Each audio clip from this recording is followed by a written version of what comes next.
Shut the fuck up! Fucker!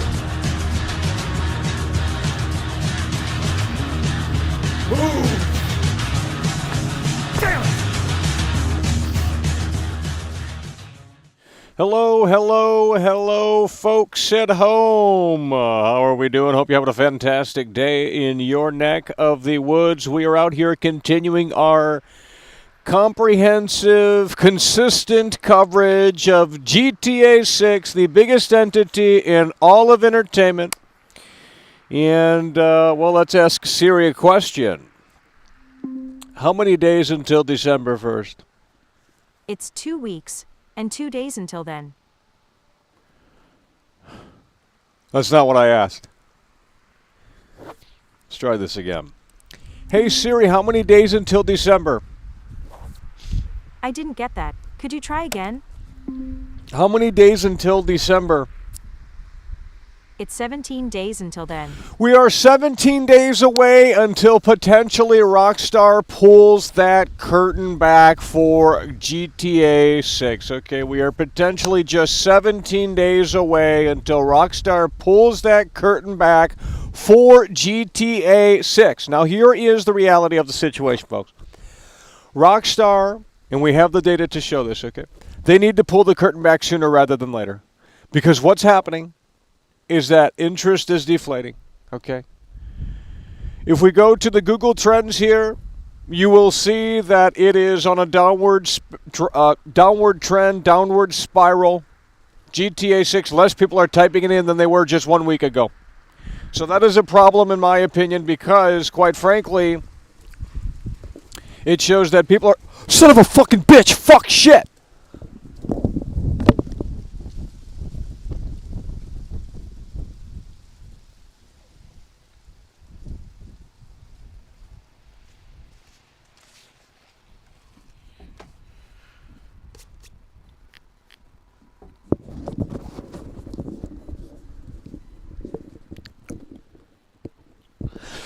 It shows that people are not as interested as they might seem in regards to GTA 6. Who's coming through popping the cherry? Big Boss 6,568 super shattered £5. We're here. World class, baby. Well, I hope you can stick around for the next 17 days at the very least because the trailer is going to be a thing sooner rather than later, and hopefully Rockstar is ready to pull that curtain back. Look at the Google Trends, folks. It is on a downward spiral since last week. Last week we got the big news that Rockstar was going to pull the curtain back in early December. And we are just 17 days away from December at the very least. And that is when they could be pulling that curtain back. But right now, in my opinion, I think they need to update us weekly because, quite frankly, the downward spiral for this game is definitely a thing. People are, look at the Google data. I just showed it to you. People are not typing it in as much. It's a total train wreck. We've seen that the talent at Rockstar has gone. Okay, they've gone away from Rockstar. The culture shift at Rockstar has totally changed. Got a personification of the studio, if that's the right word, okay? The DNA of the studio. Sometimes it has to get a little toxic to make it work, if that makes any sense. And when you have a sanitized, clean studio where no one is allowed to make jokes or what have you, and I'm not saying that isn't the case, but, well, it might reflect in the product, and it might seem like a game that is too sterilized, and you might get bored of the campaign quick, because if it loses its edge, if it loses the funny, then you're talking about a game that you play for 5 days and you turn off after that and move on to the online. And that's quite frankly sad. That's not what GTA was ever like, quite frankly. But the Zoomers don't care. You see the Zoomers got mad about that GTA 4 clip.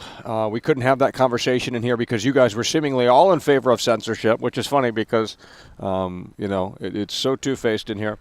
But the Zoomers were not accustomed to that experience. They didn't firstly play GTA 4.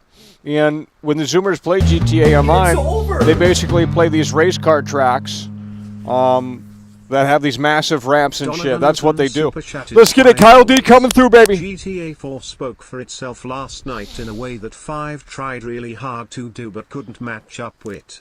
6 needs to be taking lefts whenever right is easier.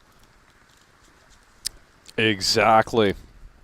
Exactly. We let the game do the talking, and thanks to Kyle D for coming through last night in a way that made sense. And, yeah, there's a lot that they have to borrow from GTA 4. The sound design is going to have to be on par at the very least, if not better. You know, a lot of the technical stuff surrounding that game, the physics, just kind of the particle effects. You know, there's just a lot there. There's a lot to take in, the mood, the vibe, the atmosphere. That's the strength of GTA 4. Now, in terms of content, you know, you look at San Andreas and you look at all of the things that you could do in San Andreas.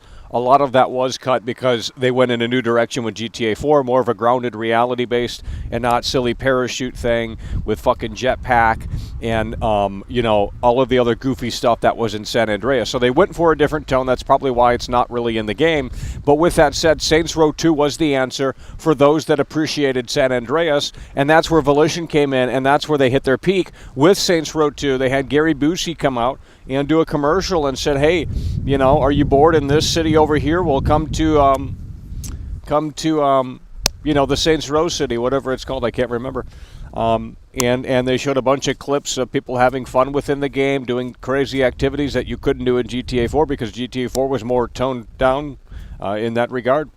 And it took the DLC for, you know, kind of some of that stuff to return, but you can't get into planes in GTA 4. You can't, you know, put on a parachute, the base game anyway.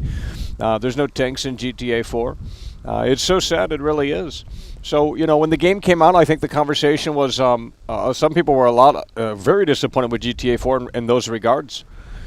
Yes, it was a new tone, it was a new direction, but quite frankly, a lot was cut, and I guess that just doesn't matter because they have this fantasy of GTA 4 being a perfect game, but a lot of the GTA 5s, a lot of the GTA games are not really that perfect. I mean, I think San Andreas is the culmination of everything in terms of gameplay and in terms of the technical aspects and in terms of, you know, just the sheer kind of fun factor.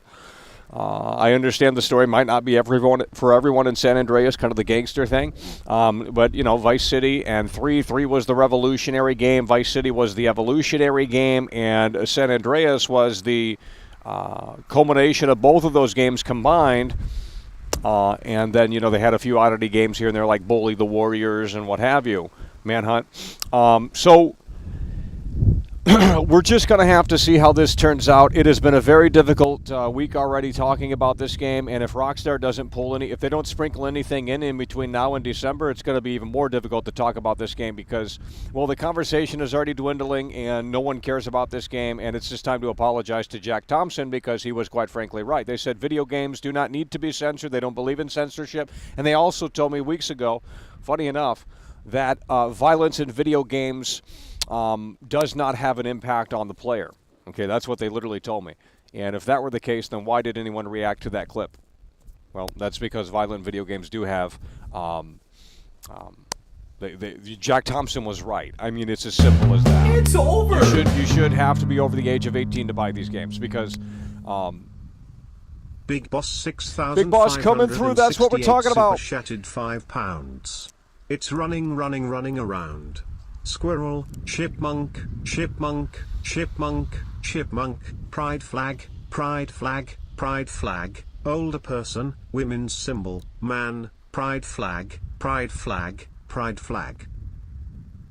Sound is muffled. It's over! I don't know what you're talking about. The sound is not muffled. Guys, we're going to start banning in here if we're trolling about technical issues, I'm going to start banning. $5. The sound is not muffled. Listener and wanted to say that I appreciate all that you do, Michael. That's what we're talking about. Hell yeah, but we appreciate that. Will be interesting without the core. How is the sound muffled? How is the sound muffled? I'm not understanding what you're talking about. I'm going to go ahead and play this back to see if we're trolling because I think we are.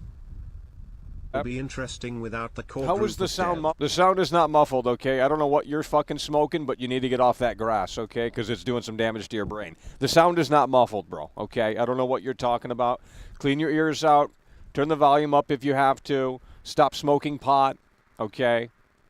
That's another conversation that we're not going to have in here, but, you know.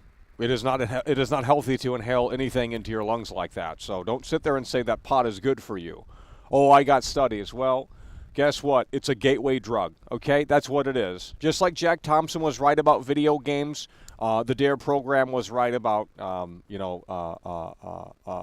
that being a gateway drug. Because it is. It is. You know, you get desensitized to it, and I can't speak from experience because I don't smoke pot. I'm not a loser. But, you know, and I understand there's different, some people take it for pain and medical use and stuff like that. But, you know, ultimately at the end of the day, it's not necessarily about, it's more so about the people that you're surrounded with. They're just kind of all losers, you know, that kind of smoke things like that. They're just kind of losers. They're just kind of burnouts. You know, they don't really go far. And it's like, well, maybe that's the worst part about it, you know. You're just kind of surrounded by people that don't have motivation. They don't really have a goal. They don't, you know, they're just going nowhere fast. So, I don't know. So, that's my hot take on that. And Jack Thompson was right about violent video games. He was proven right earlier this week. That video clip went viral of the hospital scene in GTA 4. And everyone agreed. They said, oh, how dare you play the game like this? So they're in favor of censorship. That's what they're saying, essentially. And they're also in favor of this notion that violent video games do have an impact on younger players, potentially. That's what they were saying. Because if they didn't have a problem with it, they wouldn't have talked about it.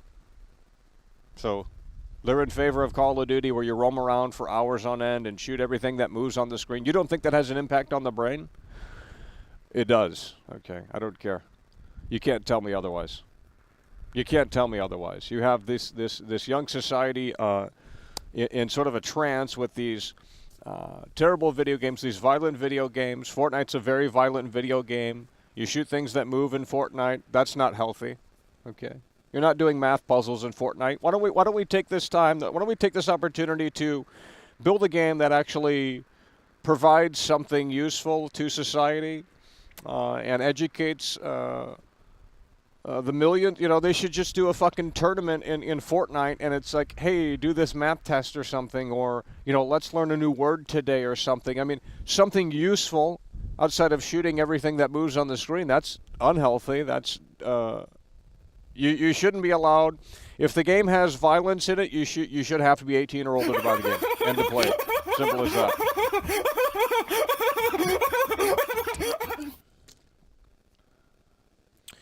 Great voodoo coming through. I remember someone made a video. This was like 4 years ago.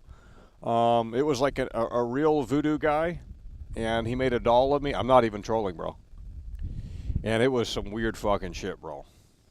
It was some weird shit. All right. It's going to be a tough 17 days. That's how long it is until December 1st. And let me see how many days. Hey, Siri, how many days until December 7th? It's 23 days until then. Oh, Lord. 23 days until potentially something happens with GTA 6. And, you know, that's assuming that Rockstar is going to stay quiet about GTA 6 all the way until then. We basically have a month. I mean, obviously not a month, but 23 days, that's a while until potentially something happens. Hopefully it happens on December 1st because that's only 17 days away. But December 7th is 23 days from now. So if Rockstar doesn't update us, if they do not sprinkle in anything, then it is going to be a tough few weeks here. These are some very tough shows because there's apparently nothing to discuss yet. How could that be? I mean, how could anyone be excited about Grand Theft Auto 6 if there's nothing to discuss? That doesn't make sense to me.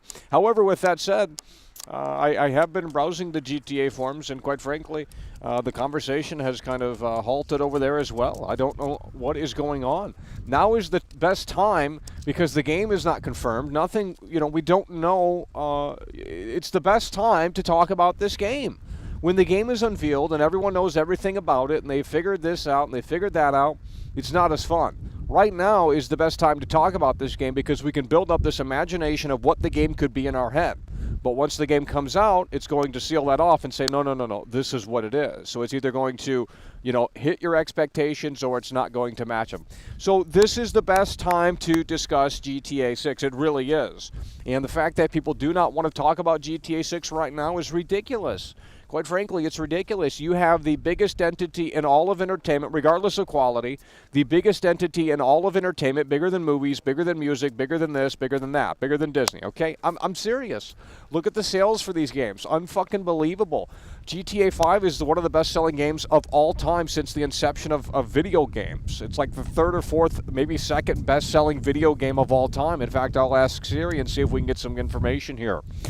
Hey, Siri.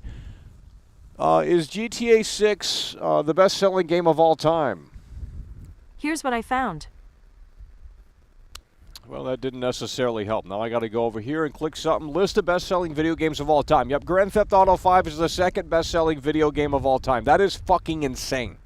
Okay, that's why there was no rush to do GTA 6. That's why there was no rush to do anything in regards to the future of the franchise, because literally, and this is just straight from the reality of it, GTA 5 is the second best-selling video game of all time. Okay, that's what you need to know and understand. So there was no rush, and I've already said this time and time again. Why does GTA 6 need to exist? Give me a few reasons. Because I honestly don't think that it needs to exist. Because it comes from a place of entitlement. Rockstar is not obligated to never make it, they don't have to make another GTA game. And that just proves it. It's the second best-selling video game of all time, GTA 5. And why does GTA 6 need to exist? It's a big risk. It really is, quite frankly, when you look at it. It's a big risk. Because, first of all, presumably it's only going to be on next-gen consoles. Now, again, this isn't probably coming out until 2025, maybe 2024, but probably 2025 at the earliest. With that said,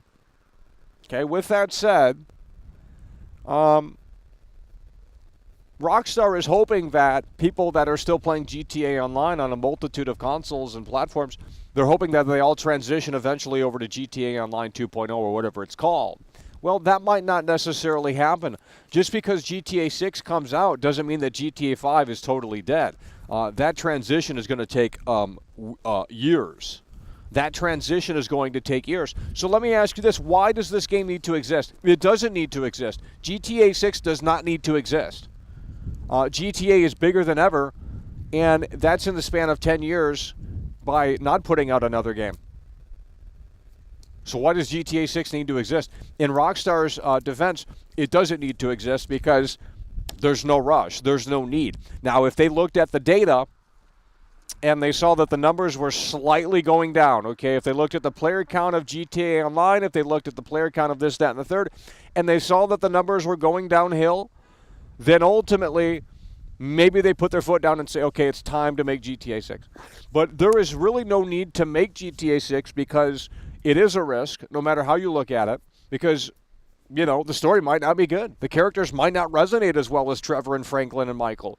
You just don't know. Yes, it's the next GTA game. Yes, it's going to be massively popular.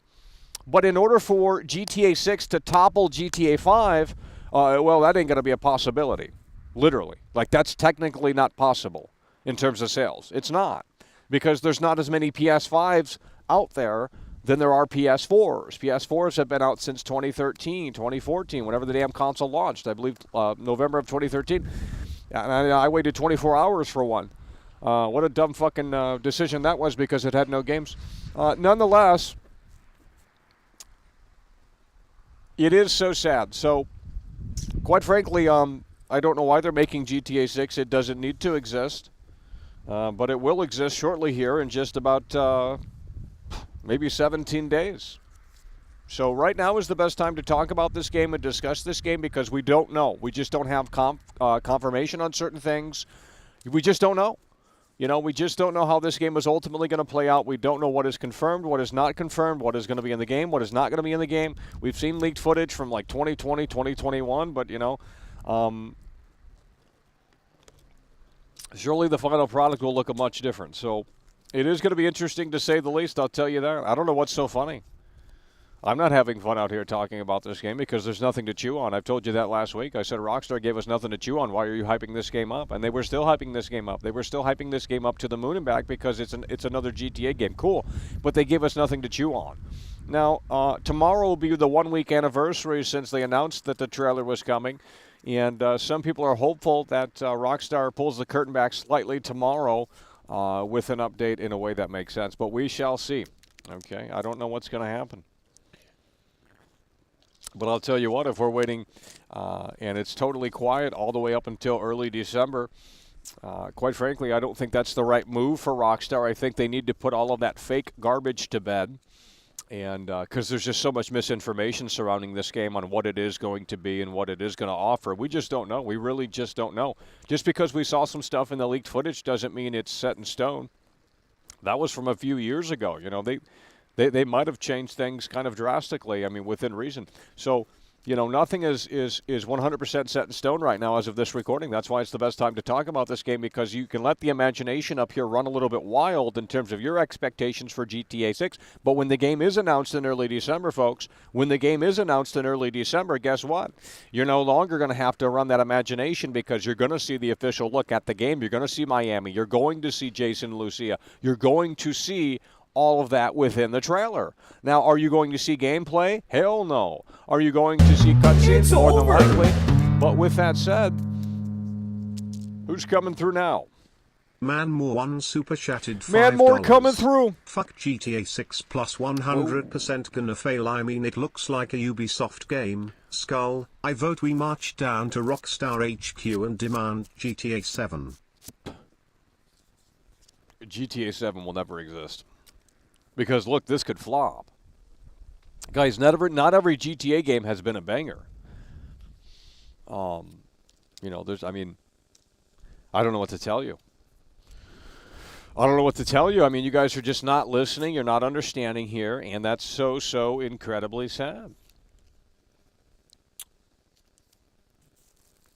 So again, we look at the Google Trends. No one cares right now, but the conversation will steam back up in a few weeks. Which is so sad. You know, we always, you know, I remember talking about Battlefield 2042 out here in the summer of 2021, and that was a very hard show to do because everyone was defending it and saying Battlefield 2042 is going to be amazing and that the Battlefield Portal mode was going to save the game. And I told you guys the reality of the situation, and I said, well, EA's not showing gameplay. What's going on with Battlefield 2042? And they all sat there and they said, no, Battlefield is going to be great. And then when the game came out, well, when the beta came out, they were still defending it. They were still defending the beta. They said, well, it's just an early build. You know, EA DICE, they confirmed it was an early build. They were still defending Battlefield 2042. And then eventually, once everyone's, you know, got on that popular train, they all jumped ship and started saying it's trash. I disagree. I think Battlefield 2042 is an interesting game. Haven't played it since it came out necessarily, but I remember the destruction being pretty good, better than most games.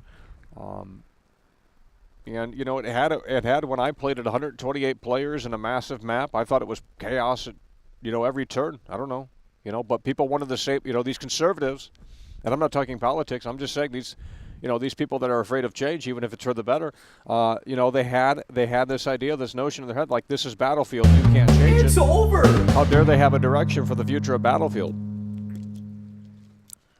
Michael Moore's coming through. That's what we're talking about. Okay, buddy. Triumphant face. Where's RDR3? Okay, buddy. We don't need RDR3, bro. There's no story there. There's no story there. What are they going to do? Back it up even further? And we don't need RDR3. GTA 6 is going to be the ultimate game. If you see a horse in GTA 6, you should be able to ride it, and it should have the same mechanics, if not even better mechanics, than Red Dead 2. Fuck it. Let's make a damn point. If I were at Rockstar, that would be my goal. And hopefully Sam Hauser would agree. Let's make this the ultimate game. We're talking kind of games within games, if that makes any sense. Because it's like, okay, if you can ride a horse around, and it's not going to happen because, again, you bring things into the GTA world, and it's supposed to be, you know, not a simulator, but like a realistic kind of I don't know how to explain it, but you can't. So there's not going to be horses in Well, there might be horses in GTA 6, but you're not going to be able to ride them because, okay, no, that's not going to work out well because the horses have to be contained within the Wild West era. Because when you bring the horses with cars and all the modern stuff, that's probably going to be a problem for some people. So that's not going to be a thing. I can guarantee you that. Every time you try and, Red Dead Redemption 2 gore as well, Red Dead Redemption 2 gore is not coming to GTA 6, so you can put that one down and put that to bed because that's not happening. Maybe slightly better than 5, but I wouldn't expect much more than that, to be honest with you. If you want the San Andreas stuff to return, again, the company is a very different company now. It's a billion-dollar entity. They cannot afford to do things like that because they're going to lose sponsors. And, I don't know. The mindset is you cannot piss anyone off. So that's literally how things are made, okay? That's why Disney doesn't piss anyone off, right? They play it safe. They do all the woke stuff, and you got 5 people that are vocal about anti-woke stuff saying, hey, wait a minute, this is trash. Well, no one cares. I mean, quite frankly, that's the reality. You must conform or you will be left behind. I mean, it's as simple as that. That's the mentality with all media these days. So your opinion about it being woke really doesn't hold much weight because it's time to get in line and conform. I hate to say that, but it's just the truth. I mean, so the new Disney Star Wars movies are great. Deal with it. I mean, I haven't seen them, but I don't watch Star Wars. Never seen any Star Wars movie.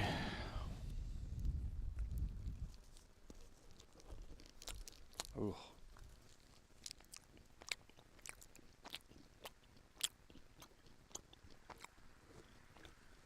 I thought Star Wars was a love film.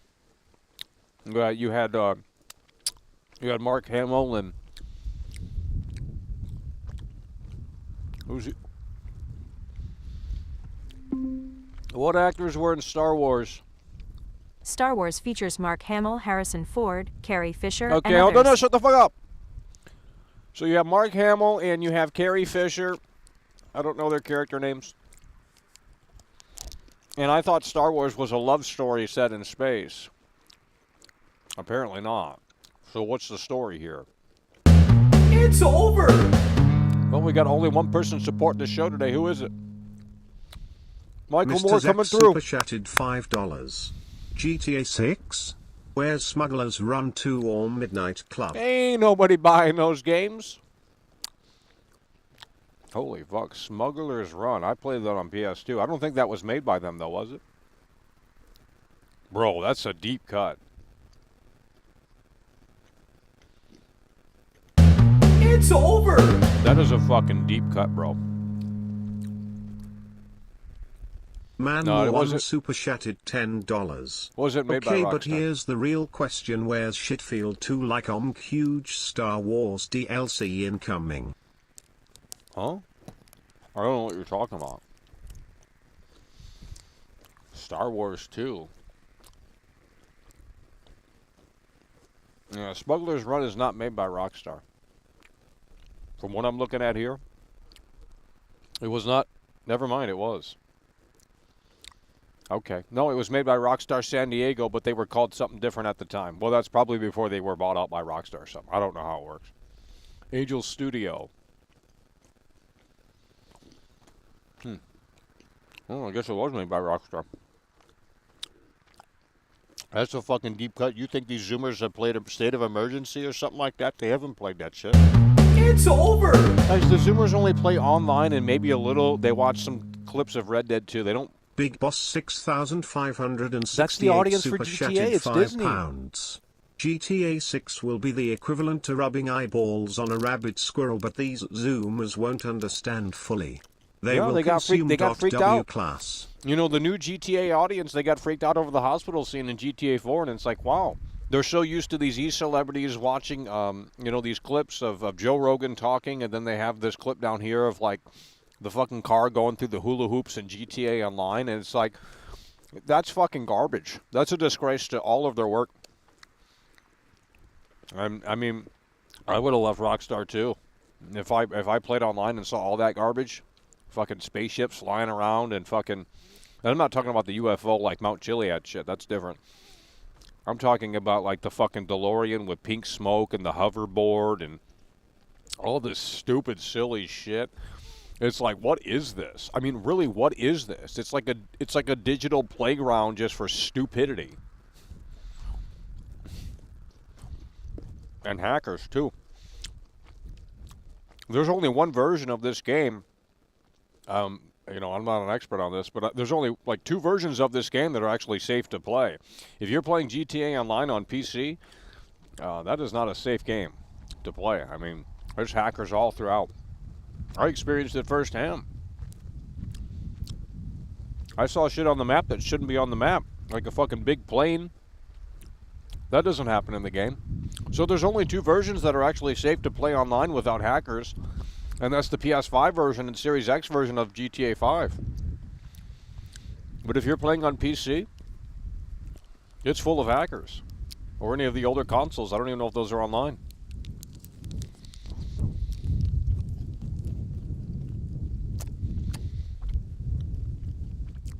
So for GTA 6, they might be incorporating something that handles that better.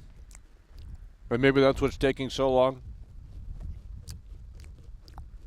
But you look at the data here, and that's on a downward trend, buddy.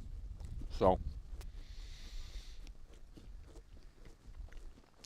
in my opinion, Rockstar's going to have to pull the curtain back sooner rather than later. In fact, before December. It might not be this week. It might not be next week. But in my opinion, the curtain is going to have to be pulled back.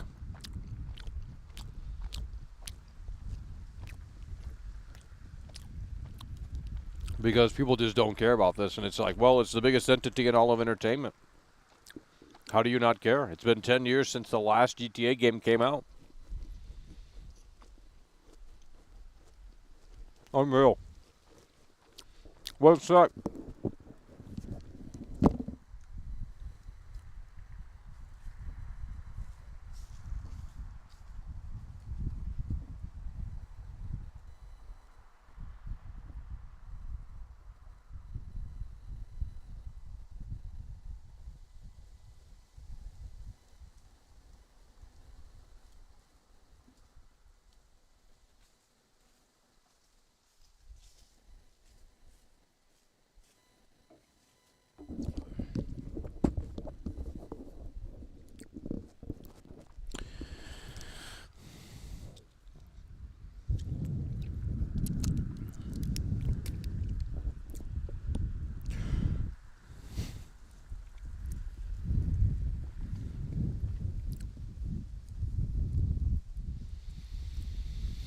All right, so with that said, what I went out and did is I bought a copy of GTA 5 on PS5. Check this out.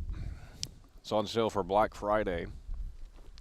Now, I already have this game digitally, but it isn't convenient for me because I don't currently have it downloaded, so if I wanted to play it again, that's a 100+ gigabyte download. That takes a whole day to download. So if I get the disc version, I install it. Takes about 40 minutes, if that. That's a lot less longer than 90. Than you know. So here we go, folks. GTA 5. This is the censored version, by the way. This is the censored version, by the way. Let's see what it has to showcase here. Look at this. This is the censored version. They removed the NPCs from this version. You guys are in favor of that as well. You said it was a great thing. You know, we have experience the action-packed blockbuster now for PlayStation 5. So what are the new features? You know, this was a $70 game at one point. It's down to $20 now, okay? It's Black Friday special, $20. Still a little high in my opinion, but, you know, I mean, I can pop this disc in. We can play it offline, and I don't need to download 150 fucking gigabytes. That takes 8 hours to download. So, stunning visuals and effects. Ultra high definition visuals with up to 4K visuals, ray tracing, and vivid HDR lighting, okay? 60 frames gameplay, smooth gameplay experience, performance at 60 frames per second, faster loading for an improved gameplay experience. And the PC fanboys are still mad about this version, but I don't know why they would still be mad when this is the censored version. I remember the PC fanboys going apeshit over the faster loading. They're like, oh my God, Rockstar neglected the PC port. Well, now I guess it's a blessing in disguise that they neglected your PC version, because if they ever update the PC version, they're removing those NPCs. Not that you care, right? You know? Because you're in favor of censorship. So when you go out and buy a CD, oh wait, no one does that anymore. But if you were to go out and buy a CD, would you want to buy the censored version of the CD, or would you want to experience it how it was recorded? So you got faster loading. So this does load faster than the PC version. I mean, there's videos out there. This is, came out like 2 years ago at this point. Adaptive triggers and haptic feedback. Okay, feel extra sensory response, directional damage, weather effects, explosions, and more. Tempest 3D audio. You could transfer to the PS5, continue your adventure with GTA 5 and GTA Online characters, and progress on PS5. Free access to the ever-evolving world of GTA Online. They just confirmed GTA 6 here. What the hell does that mean? Ever-evolving world of GTA Online. I thought that was a rumor for GTA 6 just a couple of years ago. They said, unbelievable. Additional exclusive content for new and returning players includes special new vehicles, missions, races, customization options, and more for GTA Online. Wow, the focus is online. So we might jump back into this brand new sealed copy right here. Picked it up for $20. Because now we own it. But it doesn't come with the poster inside. You see, Rockstar cheaped out on that. It doesn't have the map inside. It doesn't have the map like the original PS3 copy or the PS4 edition, I believe. So you're not getting anything inside of this except the disc, which is unfortunate. And this character art looks pretty fucking soulless. Look at that right there, bro. This character art looks pretty fucking soulless. I ain't gonna lie. Yeah, it's definitely time for a new GTA. I mean, look at the phone she has. Look at that phone, bro. Look at that phone right there. That's a 2013 phone. I mean, you can tell. It's only got one camera lens. Unbelievable. Show me one phone that has one camera lens in 2023. It doesn't exist unless it's like some fucking Obama phone.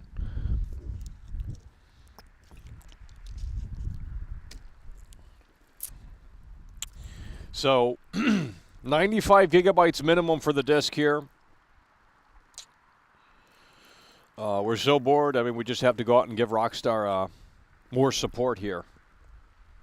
When a young street hustler, a retired bank robber, and a terrifying psychopath lands themselves in trouble, they must pull off a series of dangerous heists to survive in a city in which they can trust it, in which they can trust anyone, least of all each other. That doesn't make any sense.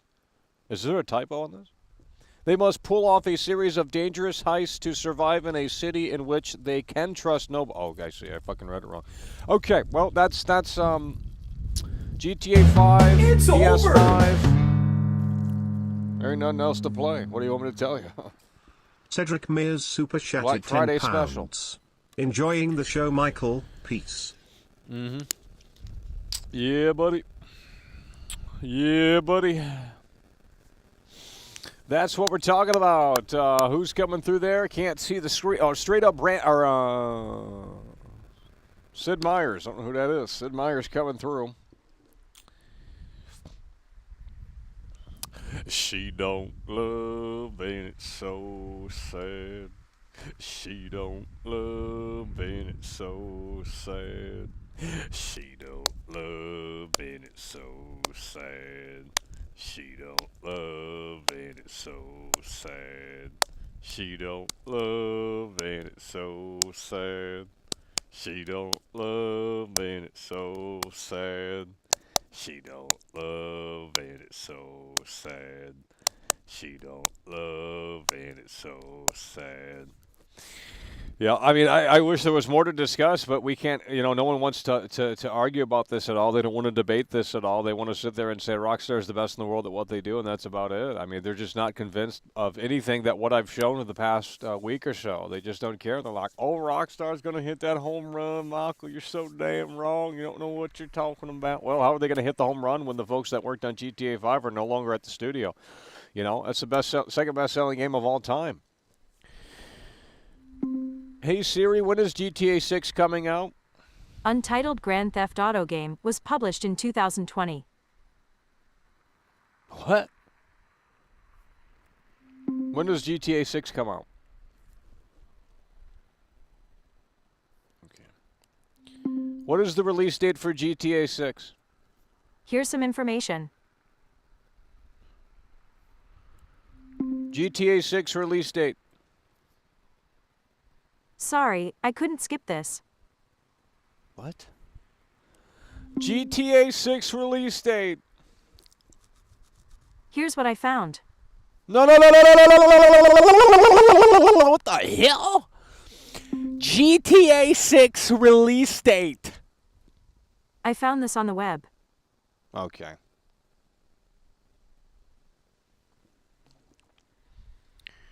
What a useless thing. I mean, really, what a useless thing, bro.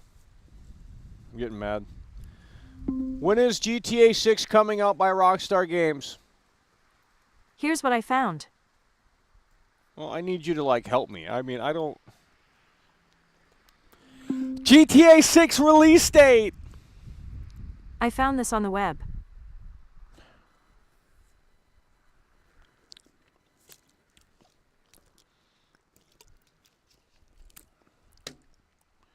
Hey Siri, when is Grand Theft Auto 6 coming out? Grand Theft Auto 5 was published September 17, 2013. I didn't ask about GTA 5. Oh my god, bro. Oh, bro, this thing is so useless. I might as well delete it. She don't love and it's so sad. She don't love and it's so sad. It's over!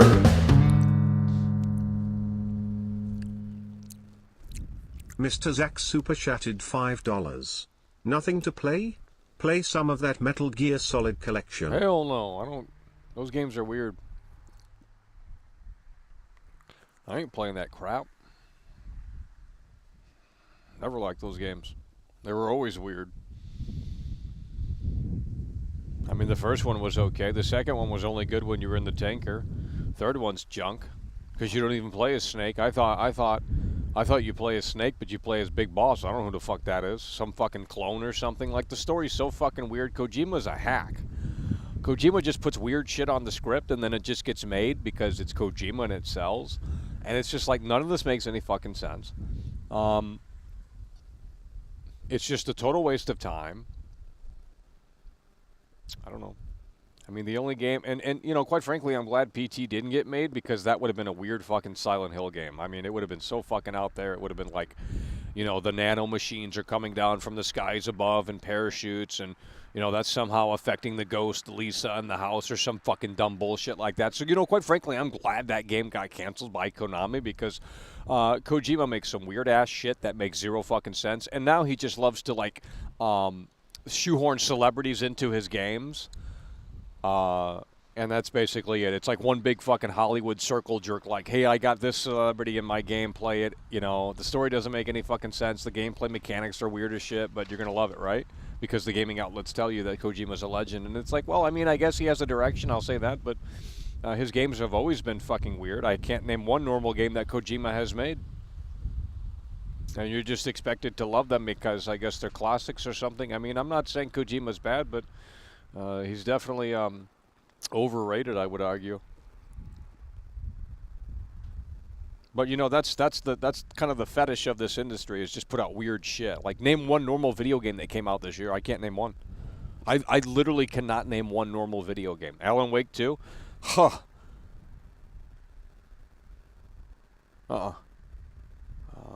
What game came out? I can't even remember the games that came out. Spider-Man 2, weird, you know? I mean, it's just like weird. That's the name of the fucking industry. Weird. Video game weird, you know? Nothing normal. You don't get a normal game anymore. It's just like weird. I guess you have to play a sports game to play something fucking normal. Everything's like some fucking fantasy shit with like creatures with tentacles coming out. Ooh, let's fight a video game boss. Guys, we did that in fucking Pac-Man from the 70s. Get it out of the system, you know? Video game boss, by the way. What a tired trope. It's just like an insult. It's like, hey, you're a video gamer. You know, you have low intelligence, so here's the same formula that you've been playing for 35 plus years. Yikes. She don't love and it's so sad. She don't love and it's so sad. No, Starfield is a very weird game. No. Starfield is a very weird game, bro. You got these weird fucking artifacts and it goes like I don't know who wrote that shit, but they were smoking something. Why can't they just make a normal space game? Like, you know, you're an astronaut, you're going on a mission to the fucking Mars to colonize, or, I don't fucking know. And then, something happens, and then, I don't know, the world ends or something, the universe. It's just like there's nothing normal in these games. It's just like weird shit 24/7. So it's hard for me to resonate with these games, and you'll see this as you get older. In 10 years, if you're 25 now, you'll be 35 in 10 years, right? So in 10 years, you'll have a different outlook on things. But right now, you're a consumer, you're a blind pig. I mean, when I was 25, I was excited. GTA was pretty new then. I mean, when GTA 5 came out, I was like 22, 23. Actually, I don't even know. I don't even know how old I was. Can't do math. But nonetheless, right around that age. So, yeah, I was a little excited back then about the game. But, that's been 10 years, and the new one's still not out. So we're still waiting for a fucking trailer. What the hell is Sam Houser doing at the office? Nothing. I bet they have no idea what they're doing. I bet they're roaming around every day just like fucking trying to get this thing together. And I guarantee it. I bet they're still putting the trailer together right now. I think it's a last-minute decision. I really do. I really believe it's a last-minute decision. You can't convince me otherwise. Makes zero fucking sense to put this thing out.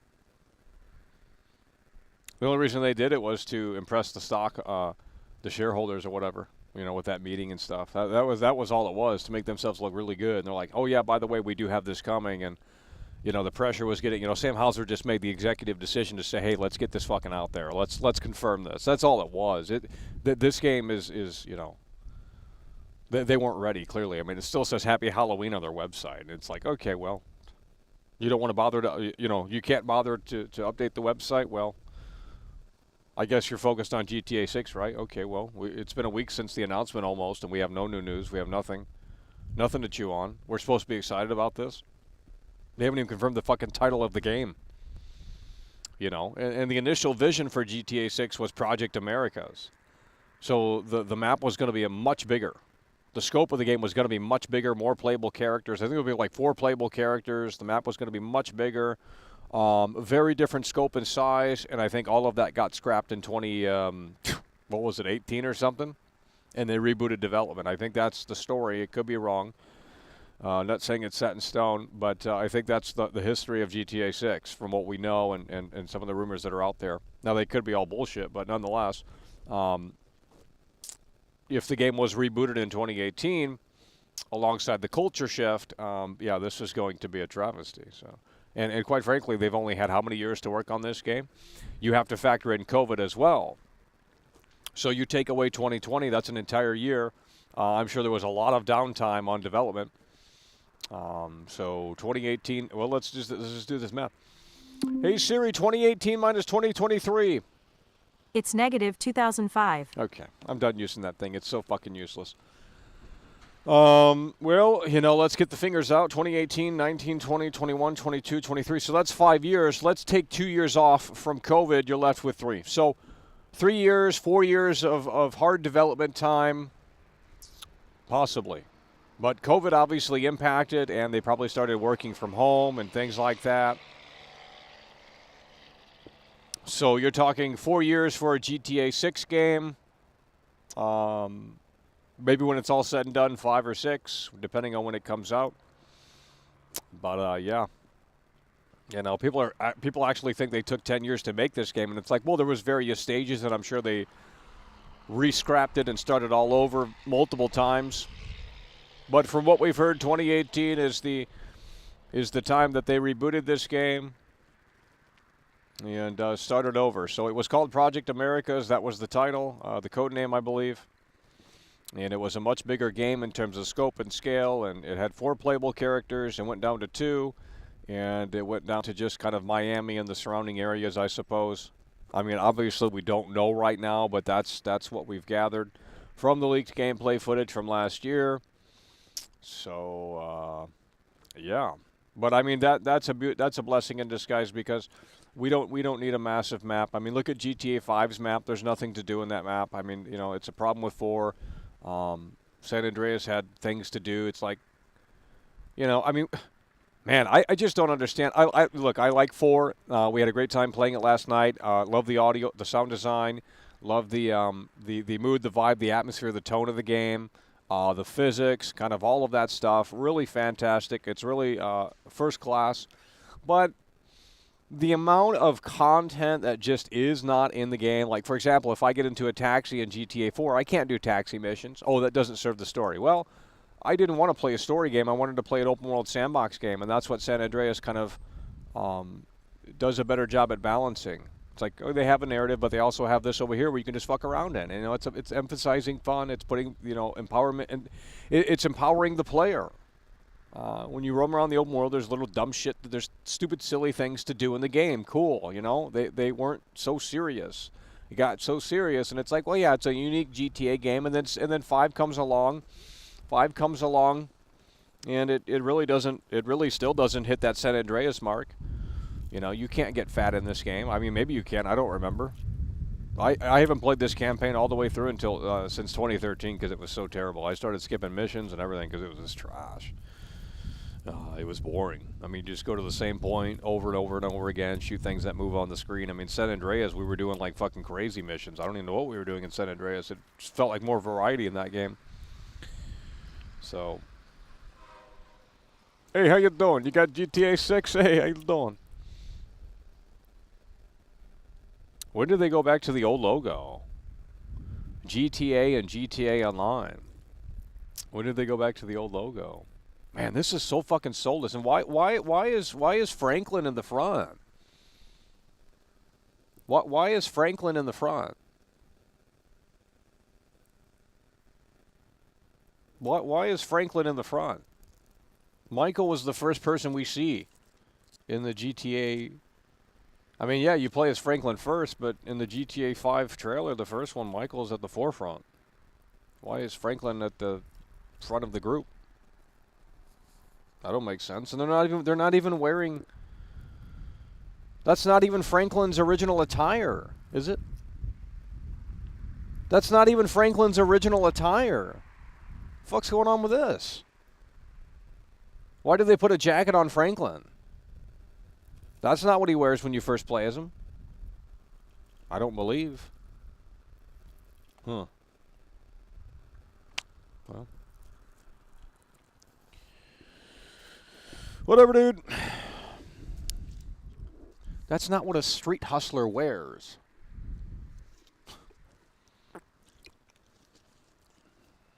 Yeah, GTA 6 is going to be a disaster.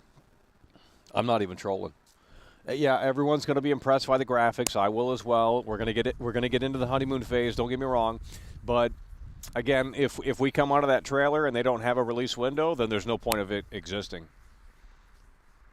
Everyone plays as Franklin. Yes, because you're forced to. What are you talking about? Who cares? The first GTA 5 trailer showcased Michael, okay? Why did I move here? I guess it was the weather. It wasn't Franklin, okay? Get the fuck up out of here. There was no Franklin that we knew of. You got so many Zoomers in here that watch this dumb bullshit from GTA Online with the fucking, you know, Trackmania tracks and, you know, these cars going down like these 5,000 feet ramps and shit. Like, oh my God, that shit is so cringe when I see that. It's like, that's GTA? No. That's fucking Saints Row. You might as well just play fucking Saints Row. That's a disgrace to the single-player portion of the campaign, because I know the single-player portion of the campaign is not that fucking goofy. It's not that dumb.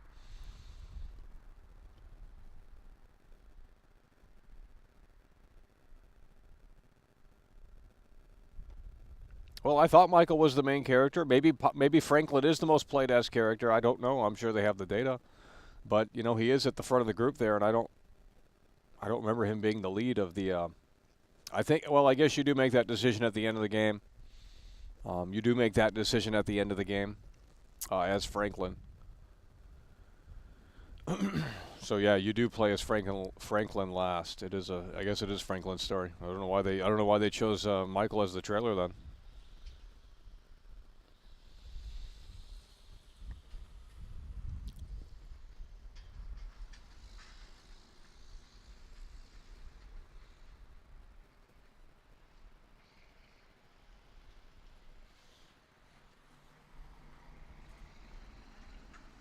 The Zoomers think GTA is online. Yeah, they don't play the single player. They don't play the single player. And if they did, they didn't last long at the single player because it's just too slow and there's not you don't get it. You don't play the life simulator thing in the online and in the campaign. I mean.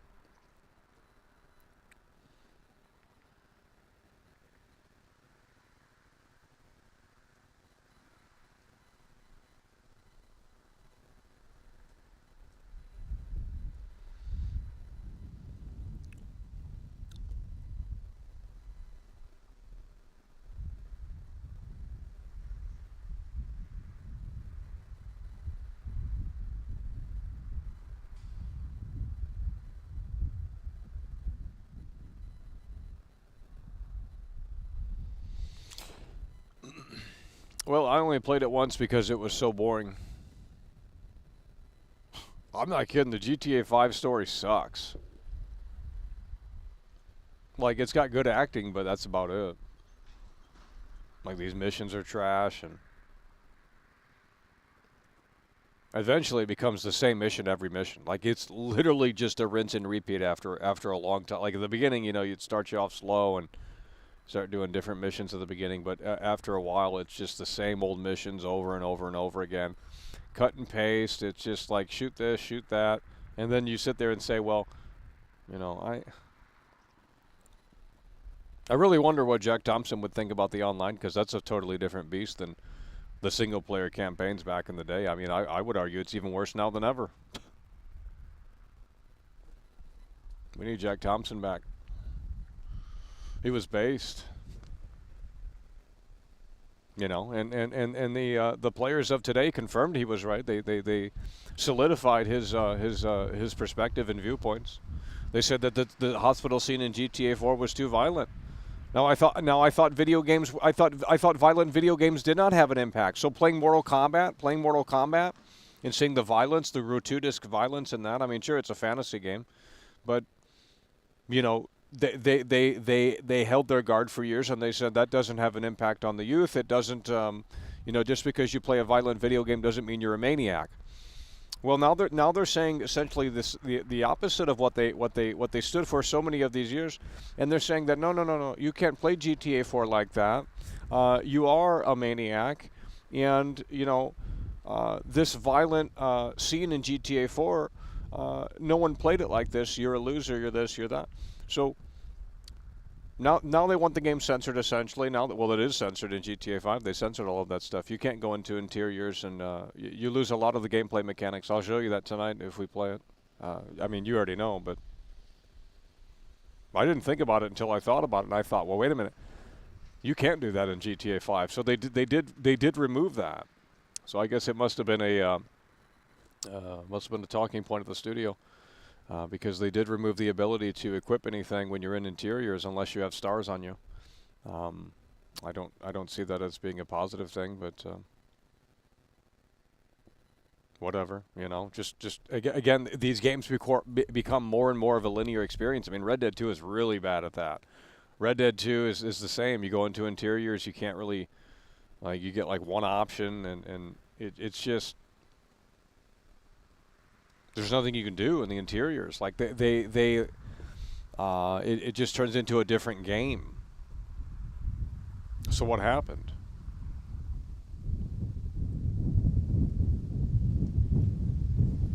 So from GTA 3, GTA Vice City, San Andreas, GTA 4, all four of those games, there was no problem. Now all of a sudden there is. Okay. Now they're basically linear games in disguise as open world sandbox games, but there's nothing to do in these open worlds. And I'm hoping GTA 6 can fix that problem, because if it doesn't, there's no point to play it. I don't want to roam around Miami and do nothing. Okay? There has to be things to do in the city. You can't just put a fucking city in there and have nothing to do. And I'm talking single player. I don't care about online. That doesn't exist to me. I don't care. So for the single player portion of GTA 6, there needs to be things to do that just empower the player and say, wow, this is really fucking cool. And if there's not, then there's no point to play the game, because it's the same fucking game as GTA 5. You just roam around, shoot things that move on the screen. Cool. That's the only thing you can fucking do in the game. Why are they mad about that player doing that in GTA 4 when that's the only thing you could do in the game? I mean, there's not much to do in the game. You can go bowling. You can. There's very little. I showed you the map last night. There was like 3 fucking things to do. Now, granted, we weren't that far in the story, and I'm sure a little bit more opens up, but it's nothing like San Andreas. Nothing like San Andreas. And you have to get to Brucey to do the racing missions, and it's like, well, that was in San Andreas, I guess. So,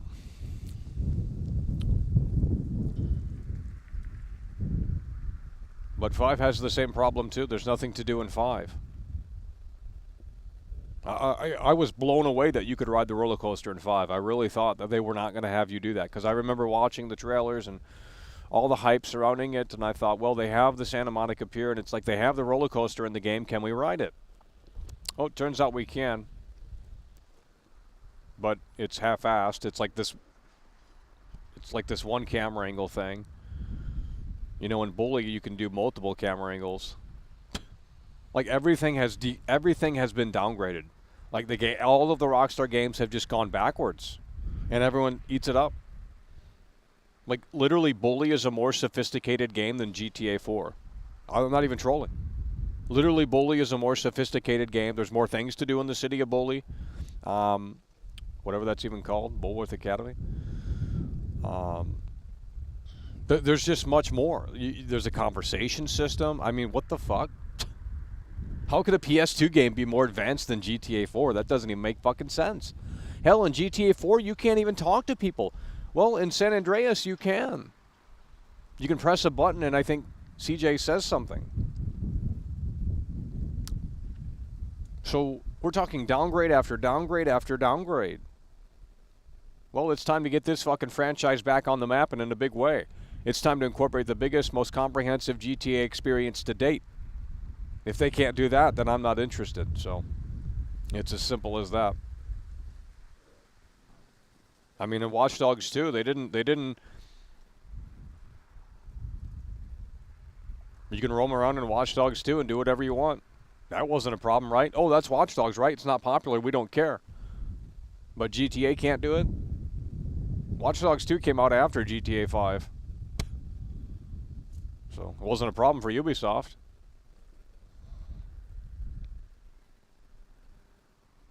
I don't get it. So Rockstar went woke a long time ago. I mean, we're talking before sometime after GTA 4, they went really woke. You can tell. I mean, the direction changed a tad bit.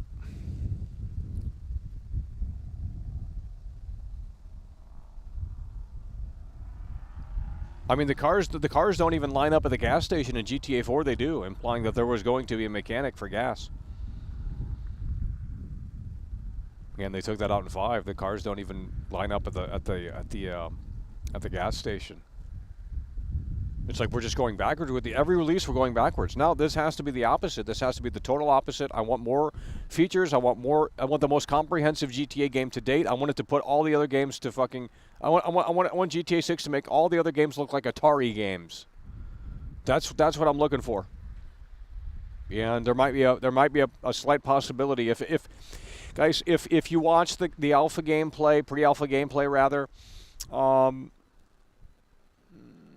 if any of that comes to the final game, then I think it could be a good start, good foundation. Because if you're really able to go into the game, into the single player portion anyway, and adjust the seats and adjust the mirrors of the vehicle and the headrests and all this shit, it's like, okay, then we're talking something totally different. Like, this is a whole new breed of GTA.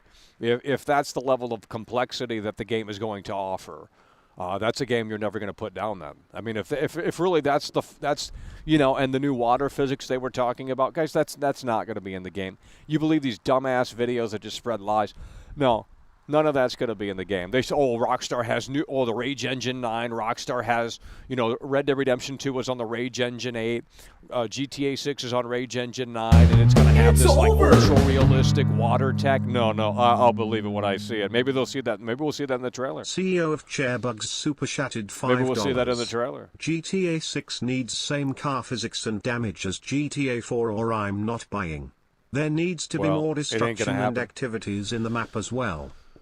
It ain't going to happen, and I'm going to tell you why, because, the Zoomers wouldn't play GTA 4. I mean, it's just as simple as that. They had to streamline the driving mechanics and the traversal system and make it less weighty and less floaty. And there's people out there that hate the GTA 4 driving. So as much as some of you guys like the GTA 4 driving, I think it's fantastic. Because it doesn't feel like a fucking RC car. It feels like a real... you're driving an SUV. It feels like it has weight. Is it a little too maybe? Could they fine tune it a little bit better? Sure, but I thought it was fantastic, and it required some skill to actually drive in that game to keep the momentum going and things like that. So, yeah, I'm in favor of GTA 4's driving, but unfortunately, the masses have said that they don't care about that, and it's going to be more arcadey more than likely. I mean, maybe they'll bring it back slightly, but I don't think it's going to. I mean, you know what they should do? They should just have it where you go to the mechanic shop, and if you upgrade your car all the way, it just unlocks like the GTA 4 physics, like it adds realism to the car or something, and that way it's an optional thing. I think that would be an interesting way to approach it because clearly, the Zoomers have taken over. They don't care about feature sets. They want bigger ramps in their GTA Online games where they can just try and do these stupid stunts and shit, and it's just like, this is so fucking cringe. Like, I don't know what this is. This is not some fucking, it's just ridiculous. Like, GTA was never about online. I just don't understand. When has it ever been about online? Never. Even 4 wasn't trying to be online. 4 was just about having fun. The cops and robbers match. The free-for-all, the team deathmatch. You had a bunch of different shit. You had free roam. I mean, that was it. It wasn't life simulator shit. I don't know whose fucking idea that was, but, like, cringe! So maybe it's good that Dan Houser's gone, because if it was his idea to do the GTA... I don't know whose idea it was to do the GTA Online shit, but to try and turn it into this digital life simulator thing, like, it's just stupid. And they tried it with Red Dead 2 as well, and it's like, this does not fit the game. Guys, I played the Red Dead 2 Online when it came out in October of 2018. Like a week after it came out, the game. I believe that's when it came out. It wasn't that long after the game initially released. And I played it, and I said, well, wait a minute, it doesn't fit the game. It doesn't fit the slow pace of the game. It's It doesn't over. fit the maturity level of the game. I'm out. I'm not playing this fucking fantasy shit. I'm out. You got losers Foxhound roaming super around. chatted You got losers roaming around the $9.99. online. It's ridiculous. I re-downloaded Watch Dogs 2 last night to see how it held up. It's actually remarkable the I little bet you details did. in it that have been ignored by current GTA. Well, they don't want to give that. They don't want to give that the time of day because, quite frankly, it's not GTA. It's not Rockstar. But you can go into that game and you can play it how you want. So, I mean, it's on Game Pass. Watch Dogs 2 is on Game Pass. So you can go in there and have fun with that on Game Pass. And Watch Dogs 1 is. But Watch Dogs 1 doesn't have as many things to do in Chicago. And plus, Chicago doesn't look like Chicago in that game. So I don't like playing that game. They did a lot better jobs with They did a lot better job with Watch Dogs 2. With San Francisco being a lot more realistic and things of that nature.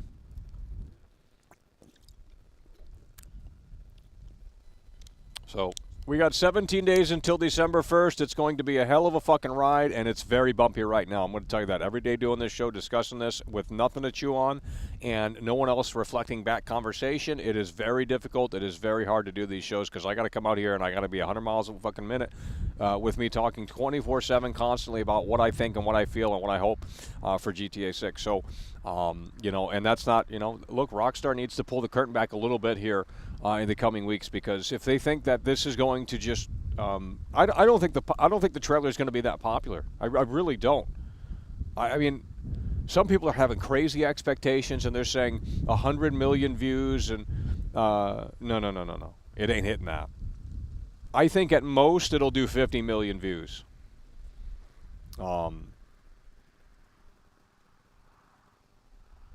I mean, none of the trailers have ever topped 100 million views at Rockstar Game channel.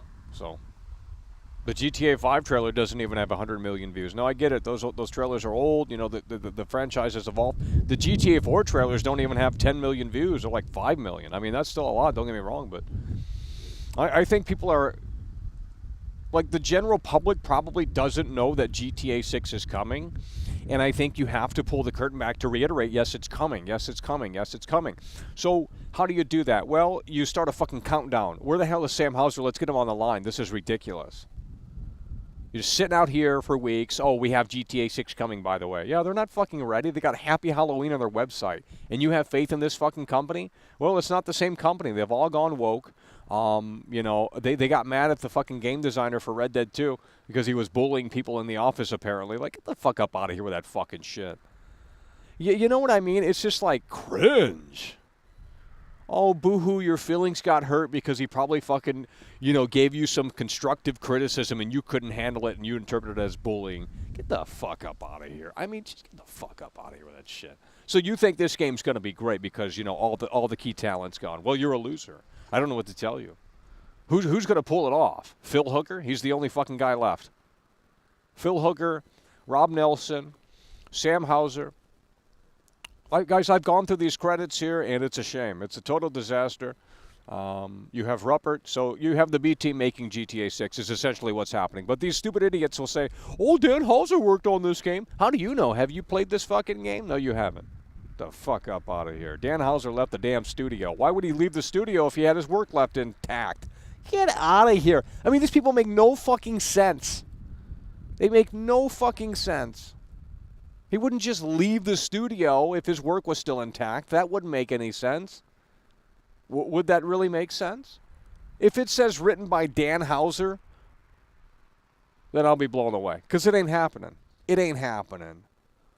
They got the B team working on this game, and they got these all-new diversity hires and all-new inexperienced hires. Yeah, the game's going to be trash. I mean, there's still a few people left, and I'm hoping that they can come together very strongly to deliver the biggest and best GTA yet, but I don't believe that's a possibility because experience is what talks, and when you have the main programmers that were there for literally decades gone, it's going to be a shit show. So I don't care what you saw in those leaked footage gameplay videos. That ain't anything. Show me this motherfucking game and impress me because it's going to be hard to do that. When you have 3 main lead devs gone, technical directors gone, it's done. The damn thing's in the shitter. I don't care. Oh, Red Dead 2 turned out fine, Michael. Did it really? Did Red Dead 2 turn out fine? Do we have to put that game in again to show you how trash it is? The NPCs don't even get on and off the train. They did that in GTA 4. I wonder what that leads back to. Well, the technical directors aren't as talented. Dumbasses. Jesus. You know, the NPCs get on and off the train in GTA 4. Sells the believability of the world. Well, in Red Dead 2, you roam around and you go to the train stations and you look at the train and no one gets on or off the train. They did in Red Dead 1. No, leads back to the technical directors being gone. So you want to think these inexperienced devs can pull this off? Well, you're out of your fucking gourd. But go ahead. Tell me how great it's going to be. Oh, Rockstar's great. Rockstar's great. Well, it's a shell of what it once was. It's a shell of what it once was. Yeah, it'll have great graphics. Who cares? That does not make a good game.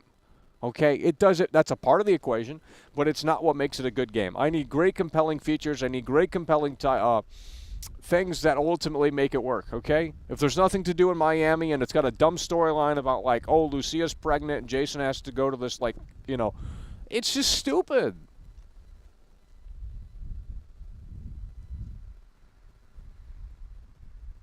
Oh, let me guess. One of the characters dies at the end. Wow, so predictable. What if they had a storyline where they didn't die at the end? You know, like, show me that story. Like, every Rockstar game is the same, except Bully. But actually, I think the main antagonist, the bully, I think he gets like sent away to the asylum or something. I don't remember because you have this big fight at the end of the game. Bully's a great game. It's a really interesting game because it challenged Rockstar to not do something that was like ultra violent. You know, it really did. It got them outside of their comfort zone a little bit. It's like, how do we make a game that where you don't do these crazy things? Well, here we go. Here's Bully. Now, again, that Bully that would be canceled in 2023. You couldn't make a game like that these days. And if you could, you wouldn't be able to use your slingshot, or that would be deemed too inappropriate. It's just like you can't do anything anymore. Don't make the games, cancel them, and just say it's over. We had a great legacy. We had a great run. A great body of work from Dan Houser and Sam Houser, but we're shutting Rockstar Games down because we can't make the games we want. I mean, I would have respected that decision. But now you're just continuing to just, you can't make the games that you once wanted to make. You can't make Manhunt 3. That will never exist. People want Manhunt 3, they're delusional. Like, what planet do you live on where you think Manhunt 3 could release? Target pulled Manhunt 2 from the store shelves, and that was with Manhunt 2 being heavily censored. None of you guys have played this in here, outside of maybe like 4 or 5 people. But Manhunt 2, you can't even see what the fuck's going on in the game. So is it really that crazy? Because it's not. You can't even see what the hell's going on, and Rockstar had to do that to avoid the AO rating so that they could sell the fucking game in the stores, I believe. Because they won't sell the game in the stores if it has an AO rating. But Target decided to pull the plug on Manhunt 2, and they said, we're taking it off the store shelves. It's a super violent video game. And it is. But, I thought we were for freedom of expression, and you guys were anti-censorship, right? Freedom of speech. That's the biggest gimmick in here. Okay, well, why are you supportive of this then? Why did you buy this? Freedom of speech, by the way. Why did they censor this game? Oh, well, you don't care, do you? Oh, they censored it for the better, right? So you're a progressive. You're only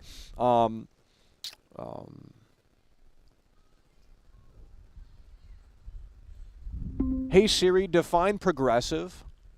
As an adjective, progressive means happening or developing gradually or in stages, proceeding step by step. Do you want to hear the next one? Yes.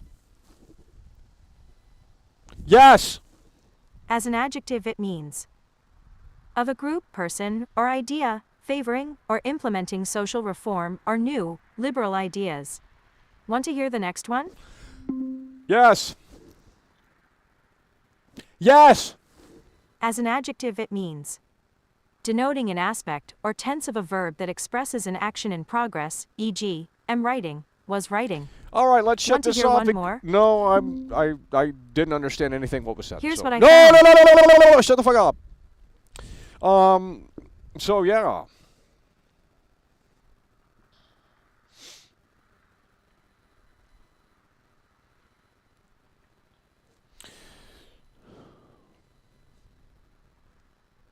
So you're telling me you would go and, it's just ridiculous. I'm not going to get into it. Because it's so hypocritical, these people in here. It's just ridiculous. It's just like, no. I'm not going to get into it. I mean, they literally censored GTA 5. I think that tells you everything you need to know. Like, you shouldn't even be excited for GTA 6. They censored GTA 5. It's okay to roam around and do all the violence and stuff, right? I guess that's going to get canceled soon here again because, the woke mob is waking up again. But, we can't have these NPC. We can't have Trevor and Franklin and Michael, the mascots of Rockstar's GTA 5. We can't have them punching down.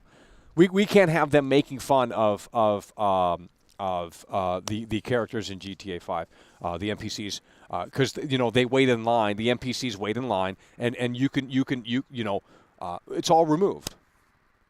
But nothing else is removed, right? Let's punch down over here, let's punch down over there, but we can't punch down on these NPCs because, well, that might affect the bottom dollar. Well, fuck it all. Cancel the whole damn franchise. You had a great run. Why do you think everyone left at Rockstar? It's fucking trash. Dan Houser did it in spite, bro. He fucking formed his own studio. I don't know what, You know, Leslie's making his own game. I don't know what you guys are fucking smoking, but it's some great fucking grass. Because holy shit, you got to be on a different planet to believe that this game's going to be fucking good. And yet you still bring up Manhunt 3 and here like, oh yeah, Manhunt 3 would be cool, Rockstar shit. No. Rockstar ain't making that shit anymore, bro. It's a totally different company. They got more employees than ever. When you get too many cooks in the kitchen, ideas start swirling around about what things should be. It just turns into a clusterfuck. There's probably a fucking committee that ideas have to go through now. I wouldn't fucking doubt it. So take that garbage and just form your own studio, and that's what Dan Houser's done. And again, I can't speak for Dan Houser. I mean, we just don't know. It's over. But if I had to assume, I'm assuming that's ultimately what happened.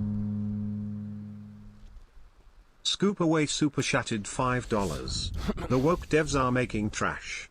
AAA gaming is done. They don't believe in freedom. Well, some of you guys don't either. I mean, you guys bought the damn game on PS5. I mean, I did. I've already shown you what they've censored, and we didn't care. Oh, who cares? It was changed for the better. Change for the better, by the way. It's a fucking satire game, dude. It's a piece of fiction. You're mad because Trevor, Michael, and Franklin they poke fun at certain individuals? Like, you are so weak. You are so weak. And quite frankly, removing those NPCs does not give them representation because it treats them like they don't exist. So, you know what? It's actually a bad thing that they remove them because now they don't exist in the world in that game. So, I thought they were all for representation, and it just doesn't make sense.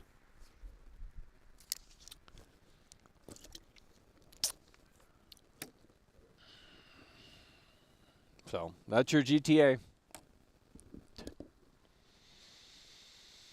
That's your GTA. You know, Krobcat should have included that in his video. Oh, bro, it would have got like 20 more million views. Because I don't think he showed that. He might have showed it. I don't remember. But the fact that you can't equip anything when you're in an interior in GTA 5. Maybe he showed that in the video. I don't remember. But he should. I mean, if he showed that, I think it would have. Because GTA 4 has total free. There's no restrictions on the player. See, they started implementing these restrictions on the player. Then then don't make it open world.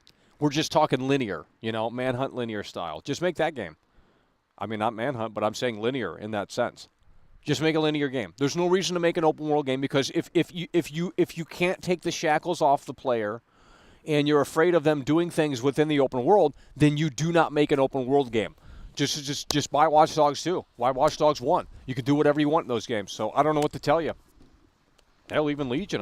Legion doesn't have interiors, so Legion doesn't have interiors because it's so fucking trash. And they were saying that Red Dead 2 was based because, well, I'm not going to get into it, but no, it wasn't based because the cutscene before that was him picking a side, or at least sitting on the fucking fence. He's an outlaw cowboy from 1889. You really think he's going to be that progressive? It's stupid. I mean, it's just dumb. Like, I get it. No one wants to play as, like, the fucking ultra bad guy with weird fucking takes. But it's like, what are we doing here? Is this a fantasy world in 1889? It's like some fucking, like, stupid depiction. Mafia 3 has that problem, too. If you're going to set the game in 1969, then do it right. Quentin Tarantino, does it in a way that gets people really mad and upset. I don't know. If you're going to tell a story and put it in a period piece, you need to be accurate within reason.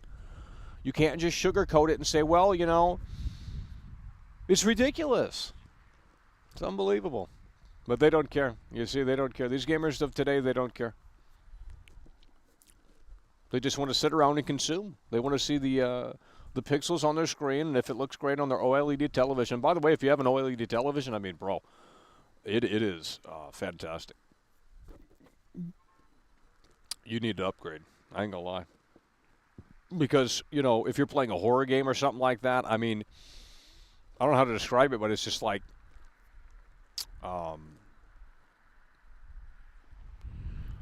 the colors are more vibrant, and you don't see the backlight from the television thing, if that makes any sense. Like, you don't see the backlight. So when things get really dark, in like a horror game or something like that, like the Dead Space remake, you're not seeing backlight, and that is like revolutionary. Actually, I'm gonna lie.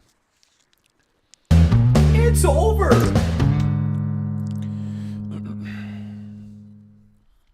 Fable La Punisher super here we chatted go. $4.99. Sam Hauser, how much is he paying you, bro? Okay, buddy, come December you will all kneel for Rockstar and kiss the bottom of its foot while it basks in glory. Grand Theft Auto 6 masterpiece incoming. Jack-o'-lantern. Oh my God. Masterpiece, by the way. I mean, look, how many times we got 17 days left potentially, at least until December, and it's just like, fuck, we're going to be out here daily talking about this. I mean, we don't have to be, but it's like, well, I want to cover this all the way up until, the trailer releases. There's no reason not to cover this. I mean, daily discussions are, this is more fun than when the trailer comes out, because when the trailer comes out, we'll have an official look at the game. Right now, we don't know anything. I mean, we know a few things, but nothing was really set in stone officially by Rockstar. We don't even know the fucking title of the game, bro. We don't even know the title of the game. And those leaks are still going viral because a lot of people didn't see them last year. So they're still up on YouTube. They get like 100,000 views within 2 days. Still up, so I don't know.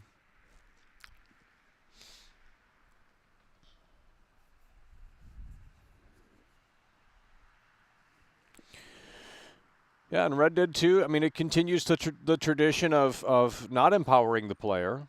So what game are we making? Open world, or are we making a story game? See, that's the problem with Rockstar. They've went in the story direction, and it's always been narrative-based. Sure, it's Take-Two. I mean, that tells you everything. But, the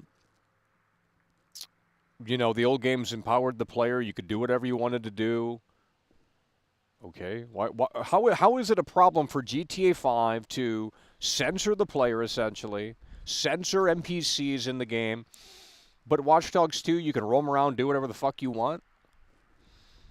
Okay, why didn't people support that? Like, who is buying these Rockstar games in the modern era? Like, these games are not great.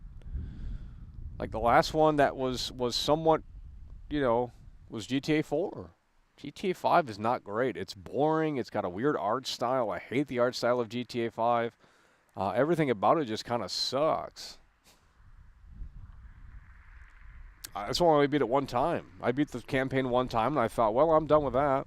I'll roam around, and I'm surprised it even had cheat codes. Because I remember when people didn't know the cheat codes yet, they were still figuring out if the game had cheat codes. I don't know how people figured that out, but Jesus Christ. This is before it came to PC, so there was no data mining or anything. It was 2013. But people were figuring out the game had cheat codes, and they were slowly but surely coming out. And it's like, wow, the game has cheat codes. But what happens with the cheat codes is trash. Because they fucking ruin that too. The cheat codes, I think, have time limits on them or something. Something weird about the cheat codes in the game. For invincibility, I think there's like a time limit or something. There's something really weird. Unless that's changed. They might have changed it. But, quite frankly, the only thing that's good about this game is the Rockstar editor. So we can make movies in this game if we get so fucking bored. And they didn't bring that to Red Dead 2, and it's like, wow, one game that you should have brought that to was Red Dead 2. How they didn't bring the Rockstar editor to Red Dead 2 is crazy to me. So that might be the last game with the Rockstar editor, because I doubt GTA 6 is going to have that. Because Red Dead 2 didn't get it, and it's like, man, you know how many hours I would have put into Red Dead 2 if we could have just made movies within that game, or just cool scenes and shit. Like, that would have been cool. Yeah, you can mod it on PC, but I want something that's just official and streamlined and easy to use and fun. And the fact that the Rockstar editor didn't make it into Red Dead 2 is just stupid. It's stupid.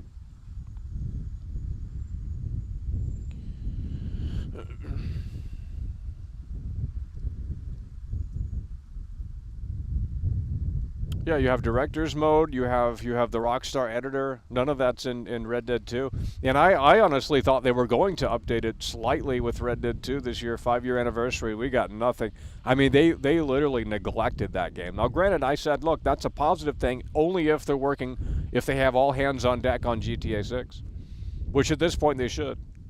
So that's why we're not seeing anything more really right now outside of like stupid little online updates, and that's about it, because it's, all of the focus, and they said this in 2022, early 2022, I believe they said that the focus was on GTA, the next title, the next iteration of GTA. So they're all working on that.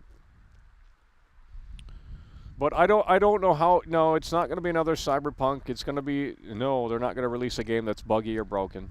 I mean, I played Red Dead Redemption 1 without any. I have never played a Rockstar game with all the updates included, outside of when we, not initially anyway.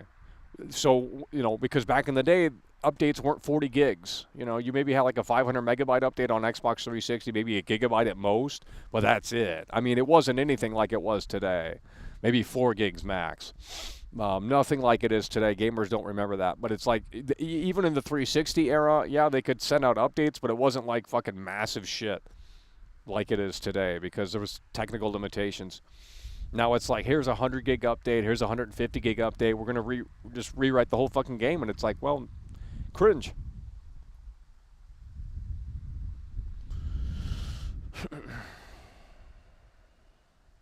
You're assuming you even get to create the character? Yeah, one of the Rockstar North devs blocked me on Twitter. I don't know who it was. I can't remember. This is a few years ago when I looked, and it's just like, I wasn't even criticizing any of the political stuff. It was just, it wasn't coming from that avenue, and it's usually that's a heated subject, But it was coming from a game design perspective, and it's just like, well, you have NPCs, and I showed them, I put the clips up, and I said, well, this is Red Dead 2. They said it's one of the most detailed games of all time. Then you have things disappearing. They're hammering in the nails, and the nails are disappearing in the wood, and it's like, well, what are we doing here? This is a fallacy. I mean, this is just a fantasy game at this point. They're building the house, by the way, in Valentine. No, they're not. They're not building the house. Now you're disrespecting my intelligence as the player. Oh, you have to play the game normally, Michael. So then you didn't make an open world sandbox game. Then make a linear game. Fuck me. You simply don't understand the greatness of Rockstar and the magnum opusity of GTA 6, and that's okay. December is coming and you guys can't handle it. I mean, it's just like, you don't know what you're talking about. You say that Rockstar is so great, but how can that be when the damn team has changed? Why don't you assemble the B team for me, and I'll tell you if they're capable or not to make a great GTA game, because it's a totally different studio now. I've shown you that. I don't know what else to tell you guys. You guys cannot budge on that opinion. You're just so drinking the fucking Kool-Aid like you're in fucking Jonestown or some shit. Like, I don't understand, bro. Look, when they show off the game and it's really, if it goes above and beyond my expectations, I will say I was wrong. I will say I was wrong. But that's going to have to come to light in that trailer. And if it doesn't, then we're still going to be back to square one here. Because if it's like the Red Dead Redemption 2 trailer, where it just shows the location and it has like some fucking monologue from the character and it doesn't really show the characters, and it cuts to black and it says Red Dead, GTA 6, and it says fall 2024 or some fucking shit, and it's like, well, the release date could save it. If the game is truly coming out in fall of 2024, then I'll be a little bit more excited. But if it's 2025, or if we don't get a release window at all, then it doesn't matter to me. Then there was no point to put this trailer out, and it might confirm my theory that they just put this out to say shut the fuck up and to please their investors and all of that crap. Quite frankly, I think that's why they did it, just to say shut the fuck up, here it is, we're working on it, we'll tell you more when we're ready. No, I don't want that. Don't show me the game until it's ready. That should be the philosophy. But and again, maybe that is what they're doing here. Maybe they have it completed, or at least nearing completion within the next year or so, and they are confident to share it. So we'll have to see, but I don't know. When you have the key talent gone at Rockstar, just quite frankly, I don't know if they could pull it off. When you look at the credits of the old games and you look at who's still there, there's just a lot of people that are gone, and a lot of those people were there at the studio for a long time. You have Laszlo gone, not even on the fucking radio anymore. I mean, come on, man. He's literally a character in GTA 5. I think this is the first time he's an actual in-game character in that game. You chase him in the arena in GTA 5, and then you can't go into that. You can't go back into that interior again, and that's another annoying thing that I certainly hope gets fixed in GTA 6, because it's been going on for a long time now. I think maybe GTA 4. I don't know if it has that problem actually. There might be some exclusive mission interiors, but GTA 5 is really bad with it. Red Dead 2, can't really remember.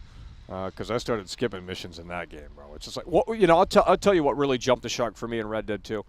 When we went to Tahiti, I thought, okay, I'm done. I'm not playing this. Now it's like we're in fucking Hawaii. The whole tone of the game has shifted. I don't care about this, and it's like, oh god, there's another fucking 4 hours right here on this island alone. Oh, it was so trash, bro. I hated that crap. We're going to Tahiti, Arthur. And then the ship gets in a wreck or something on a stormy night. Maybe I'm just not remembering this, but I think that's what happens, right? Like you get on this big cruise.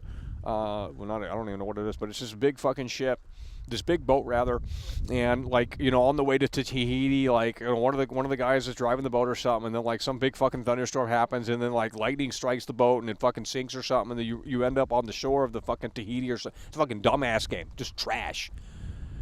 Fucking garbage, man. I hated that shit so bad. Ugh, that game is such a fucking slog.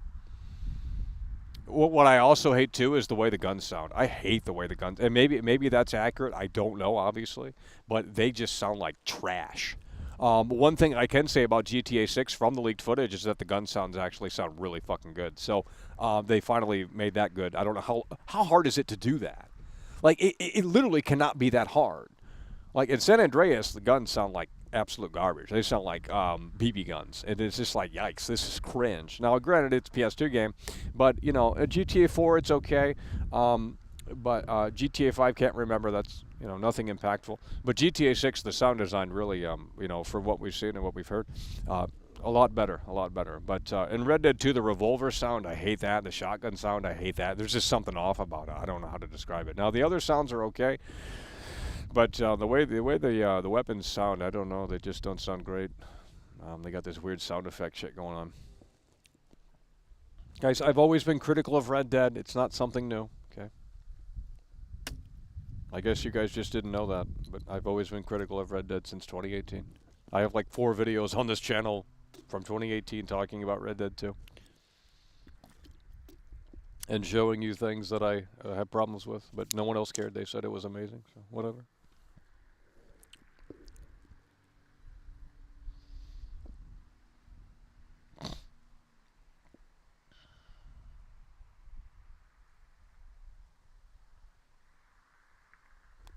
It's a masterpiece, by the way, but they censored GTA 5. It's a masterpiece, by the way, but they censored GTA 5. Okay, well then it doesn't matter. So you don't care about the content of the game. You're in favor of censorship. You're in favor of why are we so like what's this word? Fickle in here. I think that's the word I'm looking for. It's just like, holy fuck. It's over! Yeah, you guys are so fickle in here. It's just ridiculous. Holy fuck. Fable La Punisher Super Chat. One moment the censorship matters, one moment it doesn't. Our eyes have yet to behold the graphical flesh and integrity GTA 6. Man. The human eye will be excited in joy for witnessing such a visual marvel. I'm sure graphically it's going to be the best it's ever. Exclamation mark. Yeah, I'm sure graphically it's going to look incredibly amazing. No doubt about it. I'm sure graphically it's going to look incredibly amazing, but that doesn't matter to me. Red Dead 2 looks great. Still to this day, 5 years later. On PS4, by the way. But what is there to do in the game? I don't know. There's not much to do. One encouraging fact, though, not fact, but one encouraging thing that I've heard about GTA 6, and this could be all bullshit, but they said that it has like 1,500 different unique open world events or whatever, like little cutscenes or something. I don't know how to describe it, and that is massively improved compared to like GTA 5 and Red Dead 2. I think those only have like maybe a couple of hundred or so. So if GTA 6 has like 1,500 unique dynamic events going on in the map, I think that'll be interesting. And hopefully they bring back that thing in GTA 4 when you fail a mission, the dialogue is all different. So they recorded multiple lines for each mission in case the player fails, so that the player doesn't have to listen to the same dialogue when the player fails. You know what I mean? That was a really cool feature, and they have not brought it back since, to that extent anyway. Because in GTA 5 they didn't bring that back, and I thought, wow, that's lazy. That's lazy. In GTA 4, when you fail a mission, and no one notices this, but they have alternative dialogue. Like, it's all different. It's all rewritten. and that's cool. Now there's only 2 variations. I don't think there's a third one. Because they probably wouldn't have enough space for that. But, that was really cool. It's like, okay, if the player fails, they thought about that, and they think, well, if they got to make this traversal all the way from point A to point B, they don't want to listen to the same dialogue that they already heard. So we have all the characters doing all new dialogue, and they're saying the same thing, but they're using different words and sentences, and it's really cool. Really cool feature. Hopefully that gets brought back, but no one cares about that, right? I mean, they got Blu-ray discs now. It should be able to fit more shit on here. This is a next generation only game. There's no way this is on PS4. If it's on PS4, I'm immediately out. I'm a fucking immediately out. There's no way it will be, though. Yeah, if GTA 6 is on PS4, I'm immediately out. They can keep that. I don't want that crap. But even for these next generation only games, I have yet to be impressed, because this generation has been a total snooze fest. It's basically just the PS4 Pro on steroids in terms of resolution and frame rate boost, and that's the gist of this generation. And I don't think it's going to change anytime soon. I think the development got so streamlined that it's just like everyone got lazy. Quite frankly, I think that's what it is. Back in the day, it was harder. I'm assuming, I'm not a game dev, so I can't speak on this, but I'm just assuming it was harder to develop for. Obviously the PS3, we know it was hard to develop for, because I guess it was less like how you would make a game on for the computer or something. I don't know. So you had to work with the console a little bit more closely and intimately, and the limitations of that hardware. Now it's just like everything's on the same architecture pretty much, and it's just like, well, it's all the same. It's just everything's turned into PC gaming essentially. That's what the consoles have turned into, and they've lost their identity as such. It's just I mean, it's really ridiculous. You used to get really unique experiences for these consoles, and now it's all just basically glorified PC gaming in a nutshell. Well, that lost its soul.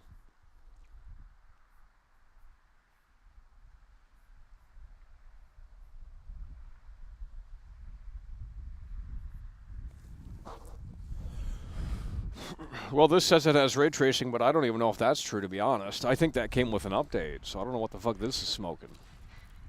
Yeah, it says it has ray tracing. But I thought they didn't add that until a later update. This must be shadow ray tracing or something. The reflection ray tracing is not on the disc, but I think they actually fixed that as well. I could be wrong. So I guess we'll play this tonight. I mean, that way I can play it, because if you wanted me to download 90 gigs, we'd be out here for, well, it would take at least 10 hours, 12 hours. I can put this in the PS5 and have it installed in 40 minutes. So, actually, discs are more convenient for me, because if I have the game on disc, I can just delete the game to free up space. Because that's an issue too. You need a 2 terabyte hard drive minimum to store all the games, because all the games are 150 gigs plus. All the games are 150 gigs plus. So you need at least a 2 terabyte hard drive. And even that's only going to hold, what, maybe 15 games? I mean, we can get the calculator out here and figure that out, but it's just like, a lot of these games are so fucking massive and so big, it's like, well, and then it's not convenient. It's not convenient to install an SSD into the PS5. You have to, literally play mechanic, play engineer, and it's just like, that's cringe. That's not consumer friendly, Sony. And you would have thought they would have fixed that with the PS5 revision. Like, what if you could just plug in a fucking, the fact that you have to do it internally is dumb. Like, what if you had a 2 terabyte SSD and you plugged it in through the USB port and you played the games off that? Oh, that's not fast enough, right? Well, then make a better console. Jesus. Oh, we have the PS5 Slim. How much gigabytes does that come with? 1 gig? That ain't enough. That's going to get you Call of Duty and maybe Jedi Survivor, and then you're looking at maybe a few other indie games, and that's it. I mean, you're out of space already. Just got to keep deleting games, and it's like, well, I'm buying the disc then. If the disc version is available, I'm buying the disc. That way I know when I have to delete it to free up space to play newer games, I can go back, pop the disc in, wait just about 30, 40 minutes, if that, and we're playing the game. I don't need the updates included.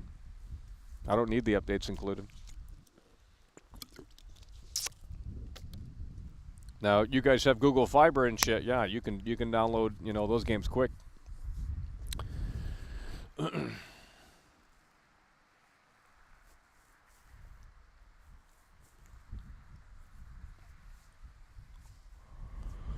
This is ridiculous that the new PS5 disk version needs connection to Wi-Fi. Sigma headset. Yep.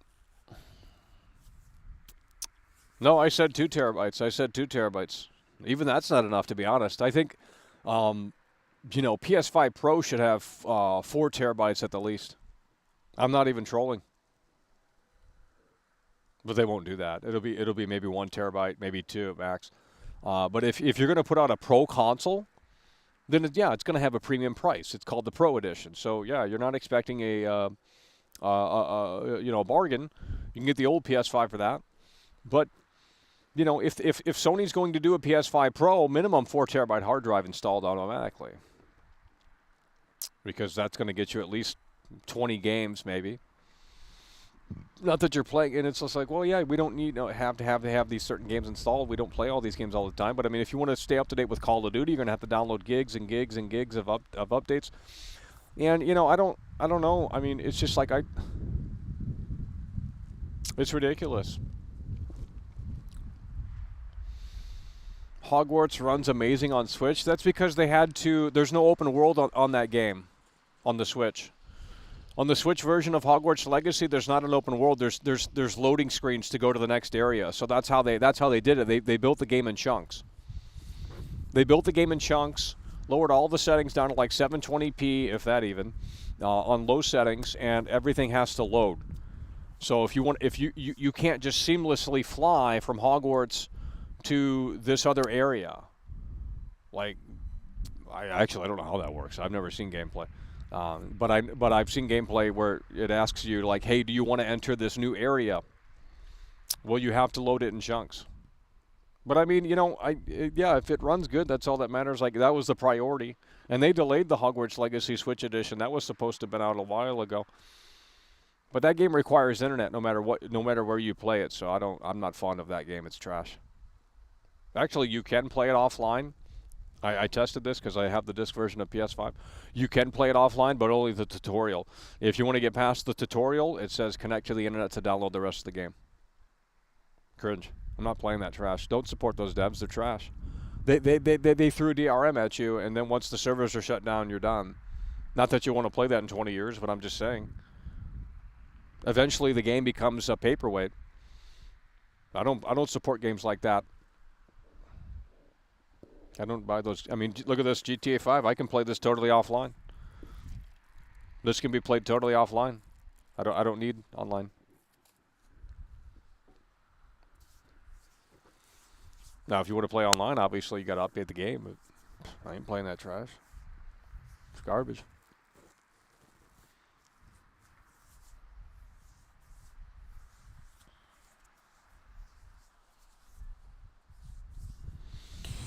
The Calisto Protocol, guys. I'm gonna have to replay the Calisto Protocol in December or something. I mean, you guys are just hell bent on that game. I mean, I was the first one saying it was trash, and then the woke mob, they came out of the woodwork and they said, well, Glenn Schofield is pushing his employees through COVID. He's making them work while they're sick, and that's just no. We can't have that. And they canceled the whole game. Lesbian super it wasn't about the game. It was about the political. Cents.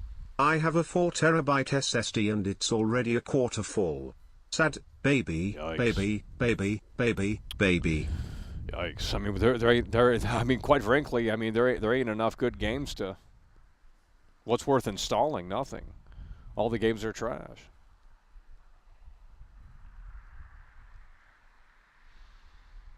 Okay, but you have to understand that the Calisto Protocol was canceled because Glenn Schofield made a tweet and he said, we're pushing hard through COVID. That's literally what he said. We're pushing hard through COVID. He deleted the tweet because they were going to cancel him immediately. That's the only reason why the woke mob hated the game. It wasn't because, and then they just used it as like, oh, the gameplay mechanics are boring. No, it's the same fucking game as Dead Space. I played both. It's the same fucking game. The only difference is that the Calisto Protocol is more combat-based gameplay, less Call of Duty shoot. Okay, well, I thought people wanted that. It was a cinematic Dead Space. That's what it was. I will defend the Calisto Protocol because it's the same fucking game as Dead Space, and quite frankly, it's visually better. It's visually better than the Dead Space remake. So why are we not defending it? Oh, the combat's repetitive. The combat's boring. Who fucking cares? The Dead Space combat is boring. You just roam around and shoot fucking monsters that move on the screen. And guess what? The endings to both games are the exact fucking same. Oh, but the Calisto Protocol ending is just DLC bait. What was the fucking original Dead Space then? A cliffhanger for you to buy the next fucking $60 game? You stupid piece of shit. I'm done. It's because their arguments are not about the game. It's all fucking bullshit. It's about, oh, Glenn Schofield said his employees are working through COVID. Well, I applauded that. I said, you know what? They're crunching. They're fucking hell-bent on making this work. And guess what? It did release in a rough shape. But I can say I bought that game fucking twice. I bought that fucking game twice. But let's hate on the Calisto Protocol, by the way. Why? Why? It's just like every other game. You roam around into interiors. You roam around into different interiors and you shoot things, you destroy things that move on the screen. How is that any different than any other game? It's the same fucking shit. At least the Calisto Protocol had like cool fucking environments. I mean, they really, it is a very good looking game. The snow effects are cool too. I mean, yeah, yes, it's repetitive. Yes, the vents, all the vent crap is super annoying. It's a hard game. I think it's misunderstood. I really do. I'm not saying it's perfect, and I'm not saying it doesn't have its problems, but I do believe that the Calisto Protocol is a tad bit misunderstood. And it's funny because they were shilling it before launch. Before he made that tweet, they were all on board. 100%. This was going to be the next Dead Space classic for the modern era. That's what this was going to be. Then he said his employees were working through COVID, and they said, oh, hell no. Oh, hell no. Oh, Glenn Schofield is forcing his employees to work at the office during COVID. How dare he, Oh, my God. That's what it was about. It wasn't about anything else. So all the mainstream reviewers, the ones that didn't review Hogwarts Legacy because they didn't want to get canceled. And by the way, the Game Awards is so woke that they won't include Hogwarts Legacy because of that J.K. Rowling controversy. The Game Awards is so woke that they won't even nominate Hogwarts Legacy for anything. Now, in my opinion, it doesn't need to be nominated for anything, but they wouldn't even if it deserved it because of the controversy surrounding it. What's-his-face didn't review the game because he didn't want to lose subscribers. What a loser. I mean, just what an absolute dirtbag. Zero integrity, and these people put stock into these reviewers like, oh, I'm going to buy the game if he says it's good. The guy didn't even fucking review the game because he's a pussy. He's a fucking pussy. Fable La Punisher super chatted $4.99. No matter what, at least we know that GTA 6 won't be as trash and virtue signaling as Clue 2 is. That itself is such a W. Neil Cookman BTW. Okay, but how is The Last of Us 2 woke? Abby is just a strong. She lit. How is it woke? Abby built herself up in the arena. Her faction overtook the arena in Seattle or something. That's what I thought. They have a whole fucking gym in there because, it's a massive complex, and she built herself up. She got strong, and, okay, her dad perished because of Joel in the first game, and that's the storyline of the second game, right? Unless I'm misunderstanding it. And she gets revenge on Joel. Well, she eventually bumps into him. She saves Joel's life. See, and that's the problem with these dumbasses that don't make it. They were like, well, why would Joel go with Abby? Because she literally saved him. Duh. It's like they didn't even play the game.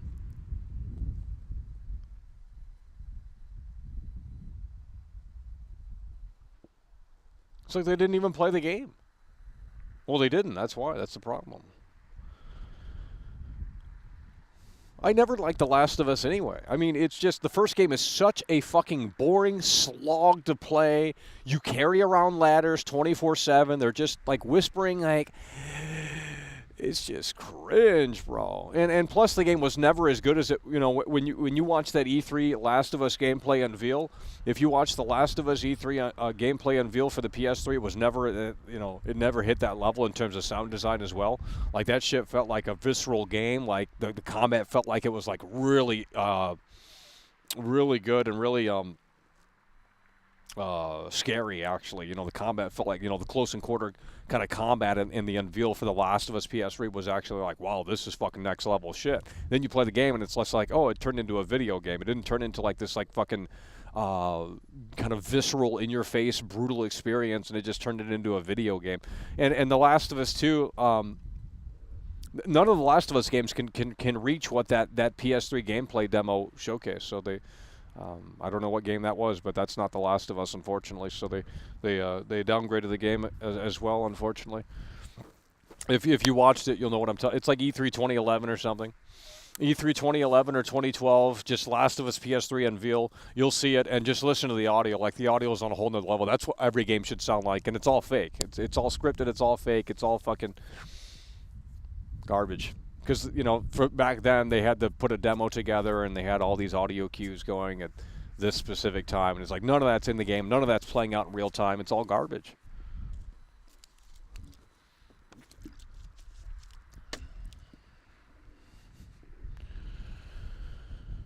Who cares? I mean, would you guys like Life is Strange? So why don't you go play that crap? You'll say The Last of Us 2 is trash, but you'll go play fucking Life is Strange. Oh. Garbage, bro. Yeah, you guys like that Life is Strange crap. Ugh. Junk.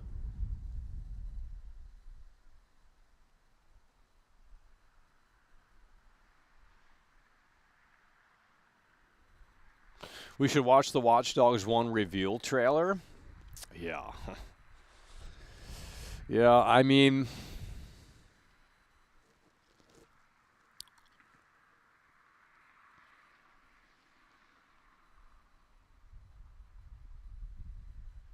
well, they kind of fixed some of that with Watch Dogs 2. I mean, you know, Watch Dogs 2 is a little bit more like the Watch Dogs 1 reveal trailer. I'm not even trolling.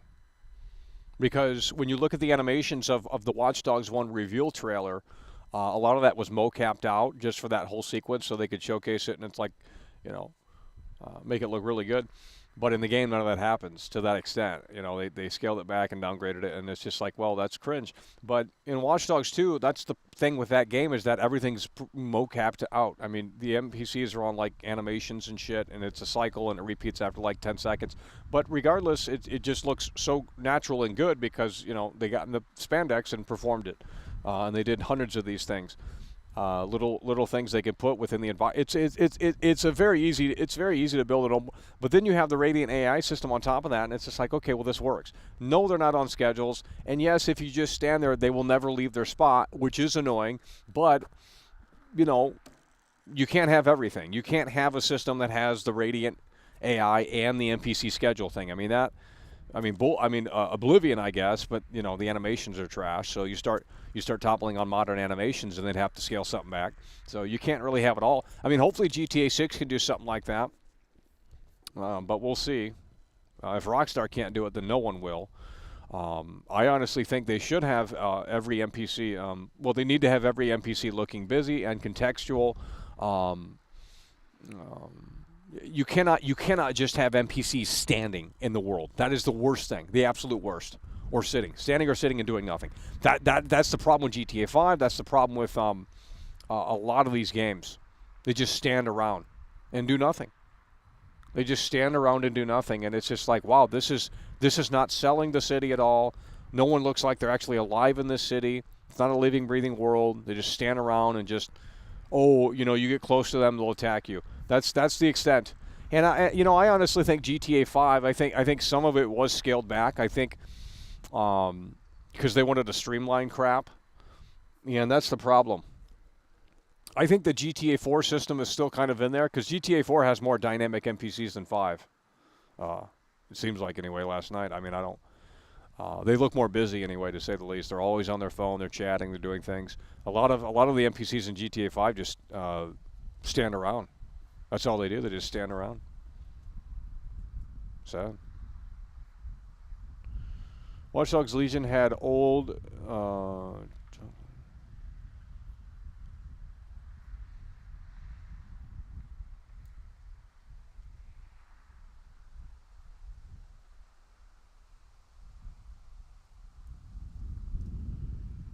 Okay, but if you play Watch if you play Watch Dogs 2, I cannot explain to you that. I can't show it to you. If you don't get it, you don't get it. I don't know what to tell you.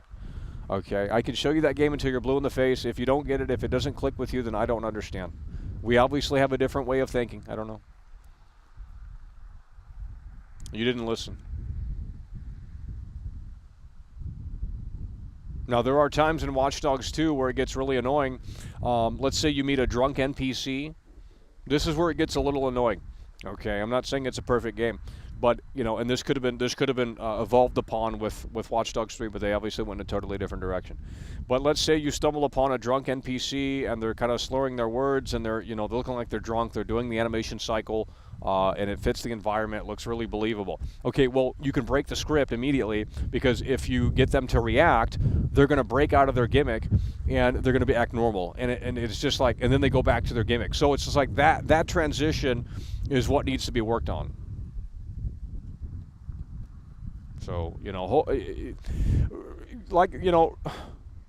we'll have to see in 17 days what Rockstar has planned and ultimately how that unfolds, but I just don't know right now. It's almost been a week since they've announced that it's coming, and maybe tomorrow they'll sprinkle something in and say, hey, look, this is when to expect the trailer. I don't know. Obviously, we'll be live for any updates, but if they're going to go quiet until December, which is 17 days away, then quite frankly, it's just going to be a tough one out here to discuss this daily and keep it going because there's nothing to chew on out here with this upcoming trailer. I mean, there's just nothing.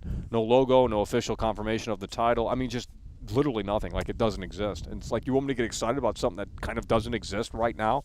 Well, that's hard for me to do. I mean, sure, we could just, wait until December to talk about it, but it's more fun to speculate on what it could be and what it maybe isn't right now. Once we get an official look at the game, that's it. That's the game. This is the last moment in the coming weeks here where we don't know what this game is. That's why this is so special. I don't think you guys understand. Because after December, you're going to know what the game is 100%. You're going to know what the characters look like 100%. You're going to know much more about the game. It's going to be officially confirmed. And the speculation stops there. The imagination stops there because, well, you know what the game looks like. You know what it's called. Maybe when it's coming out. It's just like, well, it kind of gets sealed off there in a way where it's like, well, it's yeah, you're still anticipating it. You're maybe even more hyped than ever. But, right now we don't know what the hell this game is outside of the leaked gameplay. And here's the thing. If the gameplay didn't leak last year, we wouldn't know a damn thing about this fucking game. We wouldn't know a damn thing about this fucking game. So if the gameplay didn't leak last year, this would be much more fun. But, even with the leaked gameplay, I think the latest gameplay was from 2021. The latest gameplay was from 2021.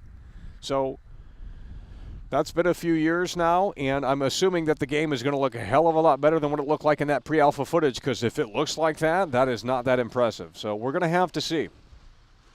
It's going to be a tough wait here if Rockstar doesn't sprinkle in anything in between now and December. So we're still 17 days away until December 1st. Now, again, we don't know when this trailer is coming. That's another thing, too. It's just like a big fucking mystery. When's this dropping? Well, we don't even have a specific date on this.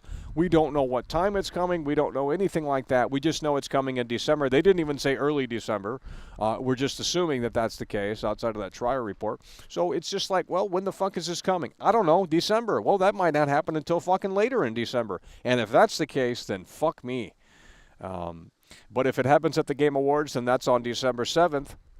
And if it happens at the Game Awards, then I'll know Rockstar is a very different company because they would never do that in the past. They would have pride in their work, and they would say, this game can stand on its own. But if they feel like they need to go to the Game Awards to showcase their fucking thing, then quite frankly, they've lost all direction and all hope because that's ridiculous. You don't need to go to the Game Awards, Jeff Keighley's little fucking show, his shill show, to showcase GTA 6. That's ridiculous. Don't do that. That's degrading the work. It really is. Like, this is the Super Bowl of fucking games, and you feel like you need to go to Jeff Keighley to showcase your game? That's stupid. So I certainly hope it comes before that or after that. I hope it's not at the Game Awards because that just doesn't even make sense, to be honest. Because not only does it not need it, but it would overshadow any other announcement at the event, and everyone else would be pissed. So you probably have a lot of publishers contacting Jeff Keighley right now and saying, hey, bro, is this GTA 6 trailer here? Because if so, maybe we're going to take our shit elsewhere. You know what I mean? Because, I don't know how that works. I'm assuming they have to pay Jeff Keighley to showcase their shit. I don't know. But, they want maximum eyeballs on their shit, or at least a fair shot. And if GTA 6 is going to be announced if they're going to showcase that trailer at the Game Awards. Not that they will, because I don't think they will. I don't think they fell off that hard. But if they did, other publishers probably are calling Jeff Keighley right now and saying, "Hey, wait a minute! Like, is the GTA 6 trailer coming at the Game Awards? And if so, then maybe we don't want to be a part of this anymore because everything's going to be overshadowed. No one's going to talk about any other fucking game." So it would be a bad spot. It would be a very, very bad spot to do that. But some people are thinking December 1st is when the trailer's coming. We just don't know. So Rockstar has yet to update us. You go to the Rockstar Games website. It still says Happy Halloween, by the way. It's fucking November 14th, bro. Happy Halloween, by the way. Unbelievable. And you have faith in this company. They can't be bothered to update their fucking website. The Halloween event's over, by the way. Like, I could still see if the Halloween event were still going, like they said, we're going to expand it for another week or something. No. The Happy Halloween event in GTA Online has been over with since, like, fucking November 1st, I'm assuming. So, or November 5th or something like that, at the very latest. But it still says Happy Halloween, and you guys are expecting this to be a fucking grand masterpiece? Okay, buddy. I'm telling you, man, they were not ready to fucking show this game. I don't give a shit what anyone says. I don't believe it because it doesn't even make sense. They were not ready to show this game at all. And what will solidify that idea, that theory for me, is if they don't have a release window at the end of that trailer. If we watch that trailer, and we will, in December, and it doesn't have a release window at the very least at the end, then yeah, this was thrown together at the very last minute, and it will not excite me at all. And I don't care if it looks great. If they're going to just throw this out just for the sake of saying, "Hey, shut up, it exists," then why even bother? Why even make the game? They can just sit with GTA Online for another 10 years. I mean, quite frankly, yeah, sure, it would have fell off, but okay, Fortnite is. Does Epic Games feel the need to make Fortnite 2? No, because that's not what it is. Why would they make Fortnite 2? The only way I could see them doing Fortnite 2 and saying, "Hey, this is an all-new game," or blah, blah, blah, blah, blah, is if the numbers just totally fall off for Fortnite. And they actually went back up because they included the OG map from 2018 again. So it's a service. It's a subscription service, essentially. You subscribe to the Battle Pass or subscribe to, like, the new skins every month or whatever the fuck. But there's no need to make a sequel. Why does Fortnite 2 need to exist? It doesn't need to exist, and they've shown that. So you can just update the map, update the characters. That's why Madden should become a subscription game like that. I don't know why it's not. Because you don't really need to do anything. I mean, doesn't make much sense. But I guess if, people are willing to pay $70 each year, I guess that's better than the microtransaction stuff. I don't know. For new skins or new roster updates or something. I don't know. But eventually I'm sure Madden will change as well. I mean, Call of Duty has already gone down that road. It's just called Call of Duty now. It's losing its character. It's losing its individuality. The games have totally changed. Modern Warfare last year was trash, by the way, as well. I don't know why people were shilling that. It was absolute garbage. Call of Duty hasn't been good in a long time. And ever since they required internet, I fell off with that shit. I ain't playing that crap. The last Call of Duty game that doesn't require internet to play is Infinite Warfare. You can play the campaign offline. Who would have thought a single-player game you can play offline? Wow. What a foreign concept, right? What a bizarre idea. Stupid shit, I mean, dumb. At least Spider-Man 2 allows you to play it offline. And that's a better version of the game. You can see the fucking floating cars and shit. That's cool. So I can respect that game for that. And, that's... It's over! You got to just stop supporting these online games. I mean, it's just trash. Fable La Punisher super chatted $4.99. Complaining about the website literally just means you don't understand business, and that's okay, buddy. Trade school exists. GTA 6 what is are you coming so strong. Dude, what are you smoking? You're defending the Happy Halloween shit? Okay, wait. What if it says that next week? Guys, they censored their own game. They what more do you want? Jeez.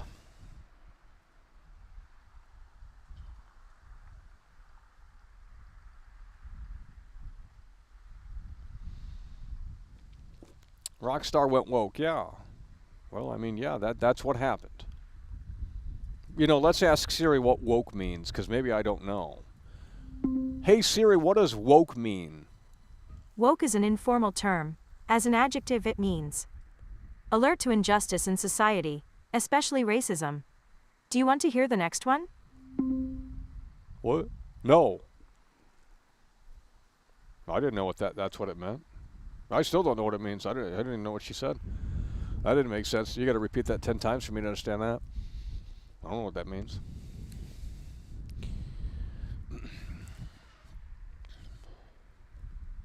That's what Siri said. I don't know what to tell you. Everyone's definition might be different.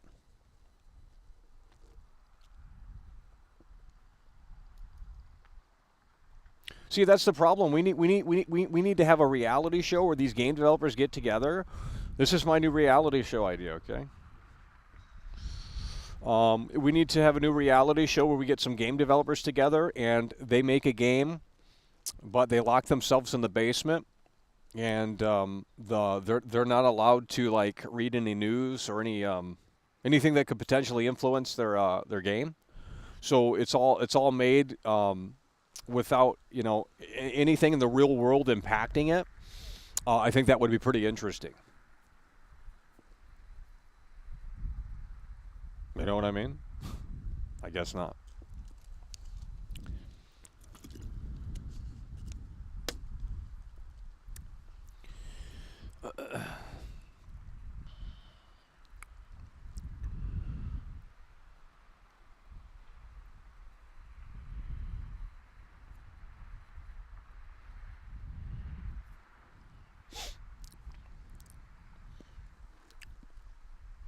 Michael wants views.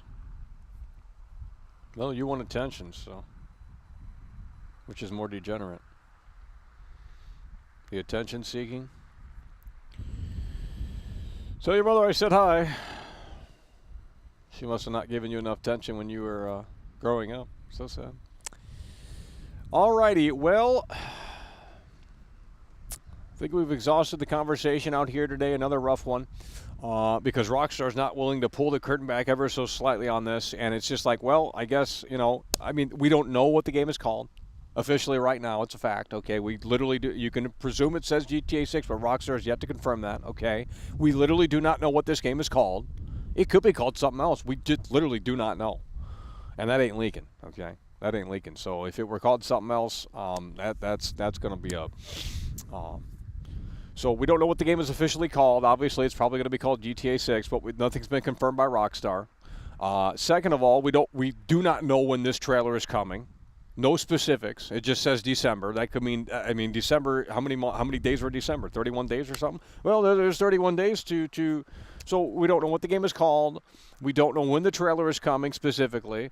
And you want me to get excited on those two things, and then you factor in all the other things, all the key players gone, the studio shift, the culture shift.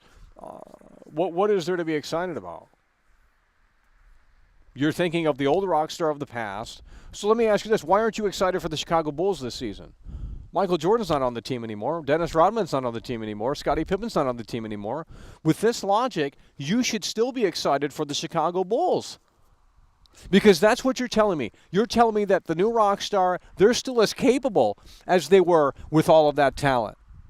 Yet that remains to be seen. And with your logic, you should be still as excited as you were for the Chicago Bulls in the 90s today, with a totally different team, totally different coach. Doesn't matter, right? It's still Chicago Bulls, right? Great team, great players, great, they can drive the ball to the basket. Okay, well, that's what you're essentially telling me. How can I believe that the Chicago Bulls is the same team? Well, it's not. And you're telling me that Rockstar's still the same. So that's what you're saying. You're saying what you're saying is essentially this. The Chicago Bulls is the same team as it was in the 90s. That's what you're saying. That is literally what you're saying. And you're wrong. That's what you're saying. That's the delusion that you've come to. Rockstar's great. Rockstar's great. Rockstar's great. Well, get your pen and paper out and give me a roster list of who the hell is still there and what they're capable of, because this is a B-team GTA 6 game, period, end of story. Now, I'm not saying they can't pull it off, but the odds are stacked against them. So figure it out, buddy, because you're saying Rockstar can't miss, Rockstar can't flop. Well, the Chicago Bulls is not the same team that it was in the 90s. Why is that the case? Did the logo change? Did the color of the jerseys change? No. But what did? The roster. The people that made it happen, that took the basketball to the hoop. Okay? So how do you think that this is going to be great when the key players are gone? Oh, their work is still intact. Well, that remains to be seen. So take your petty argument elsewhere, because guess what, folks? Why would Dan Houser leave? If his work was still intact, why would Dan Houser leave and form his own studio? Because quite frankly, that doesn't make sense. So let's just shill something that literally does not exist as of this recording. We don't even know the freaking title of this game. We don't even know specifically when the trailer is dropping in December. Not to mention all of the key talents gone. Not to mention the studio culture shift. It's going to be more progressive. Literally, that's what was reported. Okay, so the game's just going to be magically great because it's Rockstar. No, it's not. It's Rockstar by name and Rockstar by logo, and I'm not saying everyone is gone, but you need to come up with the B team because that's who's making this game. The B team is making this game. Now, can they pull it off? Well, hell, maybe the B team is better than the A team, but right now, that remains to be seen. Oh, Michael Laszlo's still in the game. My brother works at Rockstar, Michael. He said that Laszlo's work is still in the game. You're going to be wrong, Michael. Okay, buddy. Okay. Well, when I go onto the radio station, they're going to have fucking Joe Rogan instead. You know how soulless that is? You know how soulless that is to not have Laszlo in a GTA game? I remember his fucking show in GTA 4 where he's out on the fucking streets and he's talking about first class versus fucking first class travel versus economy. And it's just like, you know, it was funny as shit, and I wanted to find the NPC in the streets, but, you know, we can't expect that detail now. But with that said, to replace him potentially with Joe Rogan? No, shut that garbage off. That is soulless slop, bro. That's lazy crap. Oh, this real thing that's already really established. Let's just bring Joe Rogan in. Like, let's just bring normie celebrities in. No, it lost its. If you're doing that, it lost its character. Oh, 50 Cent's involved. Cool. Maybe he can input some fucking creative on that because you know what these game devs don't. You think they've ever? I mean, they're woke, right? You know, 50 Cent can come in there and show them this is how the gangsters actually act. You know, because that's a problem too. They need people that were actually like gangsters at one point to actually help them because it's like, well, this writing, like, you know, the writing is a little off here. Like, no one talks like this.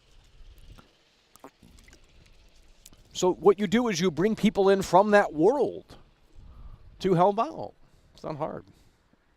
Like former people were in that life. I don't know.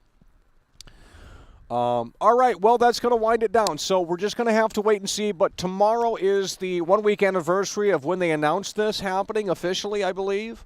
Last Wednesday, we got the big news that this was going to be announced and that the trailer was coming in December. Nothing has changed since then. So hopefully tomorrow, Rockstar is willing to pull it back just a little bit, you know, just a little bit. Today, they showed us some like Red Dead 2 online thing, like just a spit in the face, like no one cares, Rockstar. You're the biggest entity in all of entertainment is coming next month, and you're still talking about dumb bullshit that no one cares about. Unbelievable, unreal. But hey, Rockstar, you do you. You know, the B team's working real hard, ain't they? All right, so with that said, that is going to do it for now. We might come back later with this here, and I've never played the disc version of this, so I don't know what this entails because I played that digitally. I bought that digitally.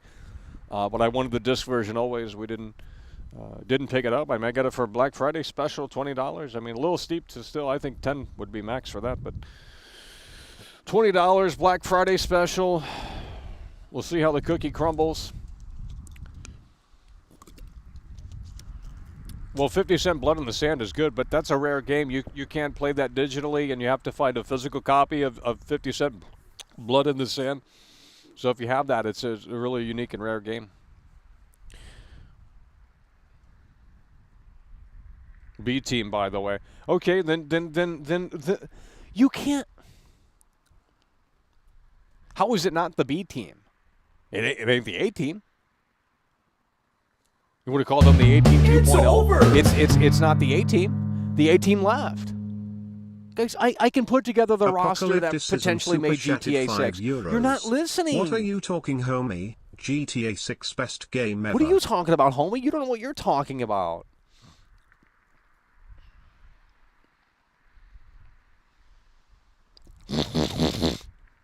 All right, folks, that is going to do it. Appreciate you guys for tuning in, tagging along, supporting the show. And like I said, if there's any updates from Rockstar in the coming days, weeks, we will obviously be updated as possible with this information.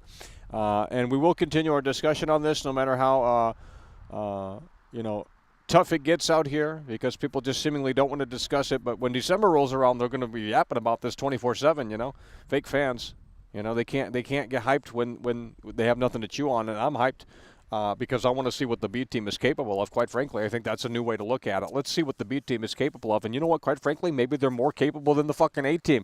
You know what I mean? Maybe they have more to prove. Like, maybe they're mad at some of their former coworkers, and they say, no, fuck that bullshit. We're gonna make it better. So that's what I'm saying. So we'll have to wait and see. But for now, that's going to do it. Appreciate you guys for tuning in, tagging along, supporting the show. And with that said, it's over.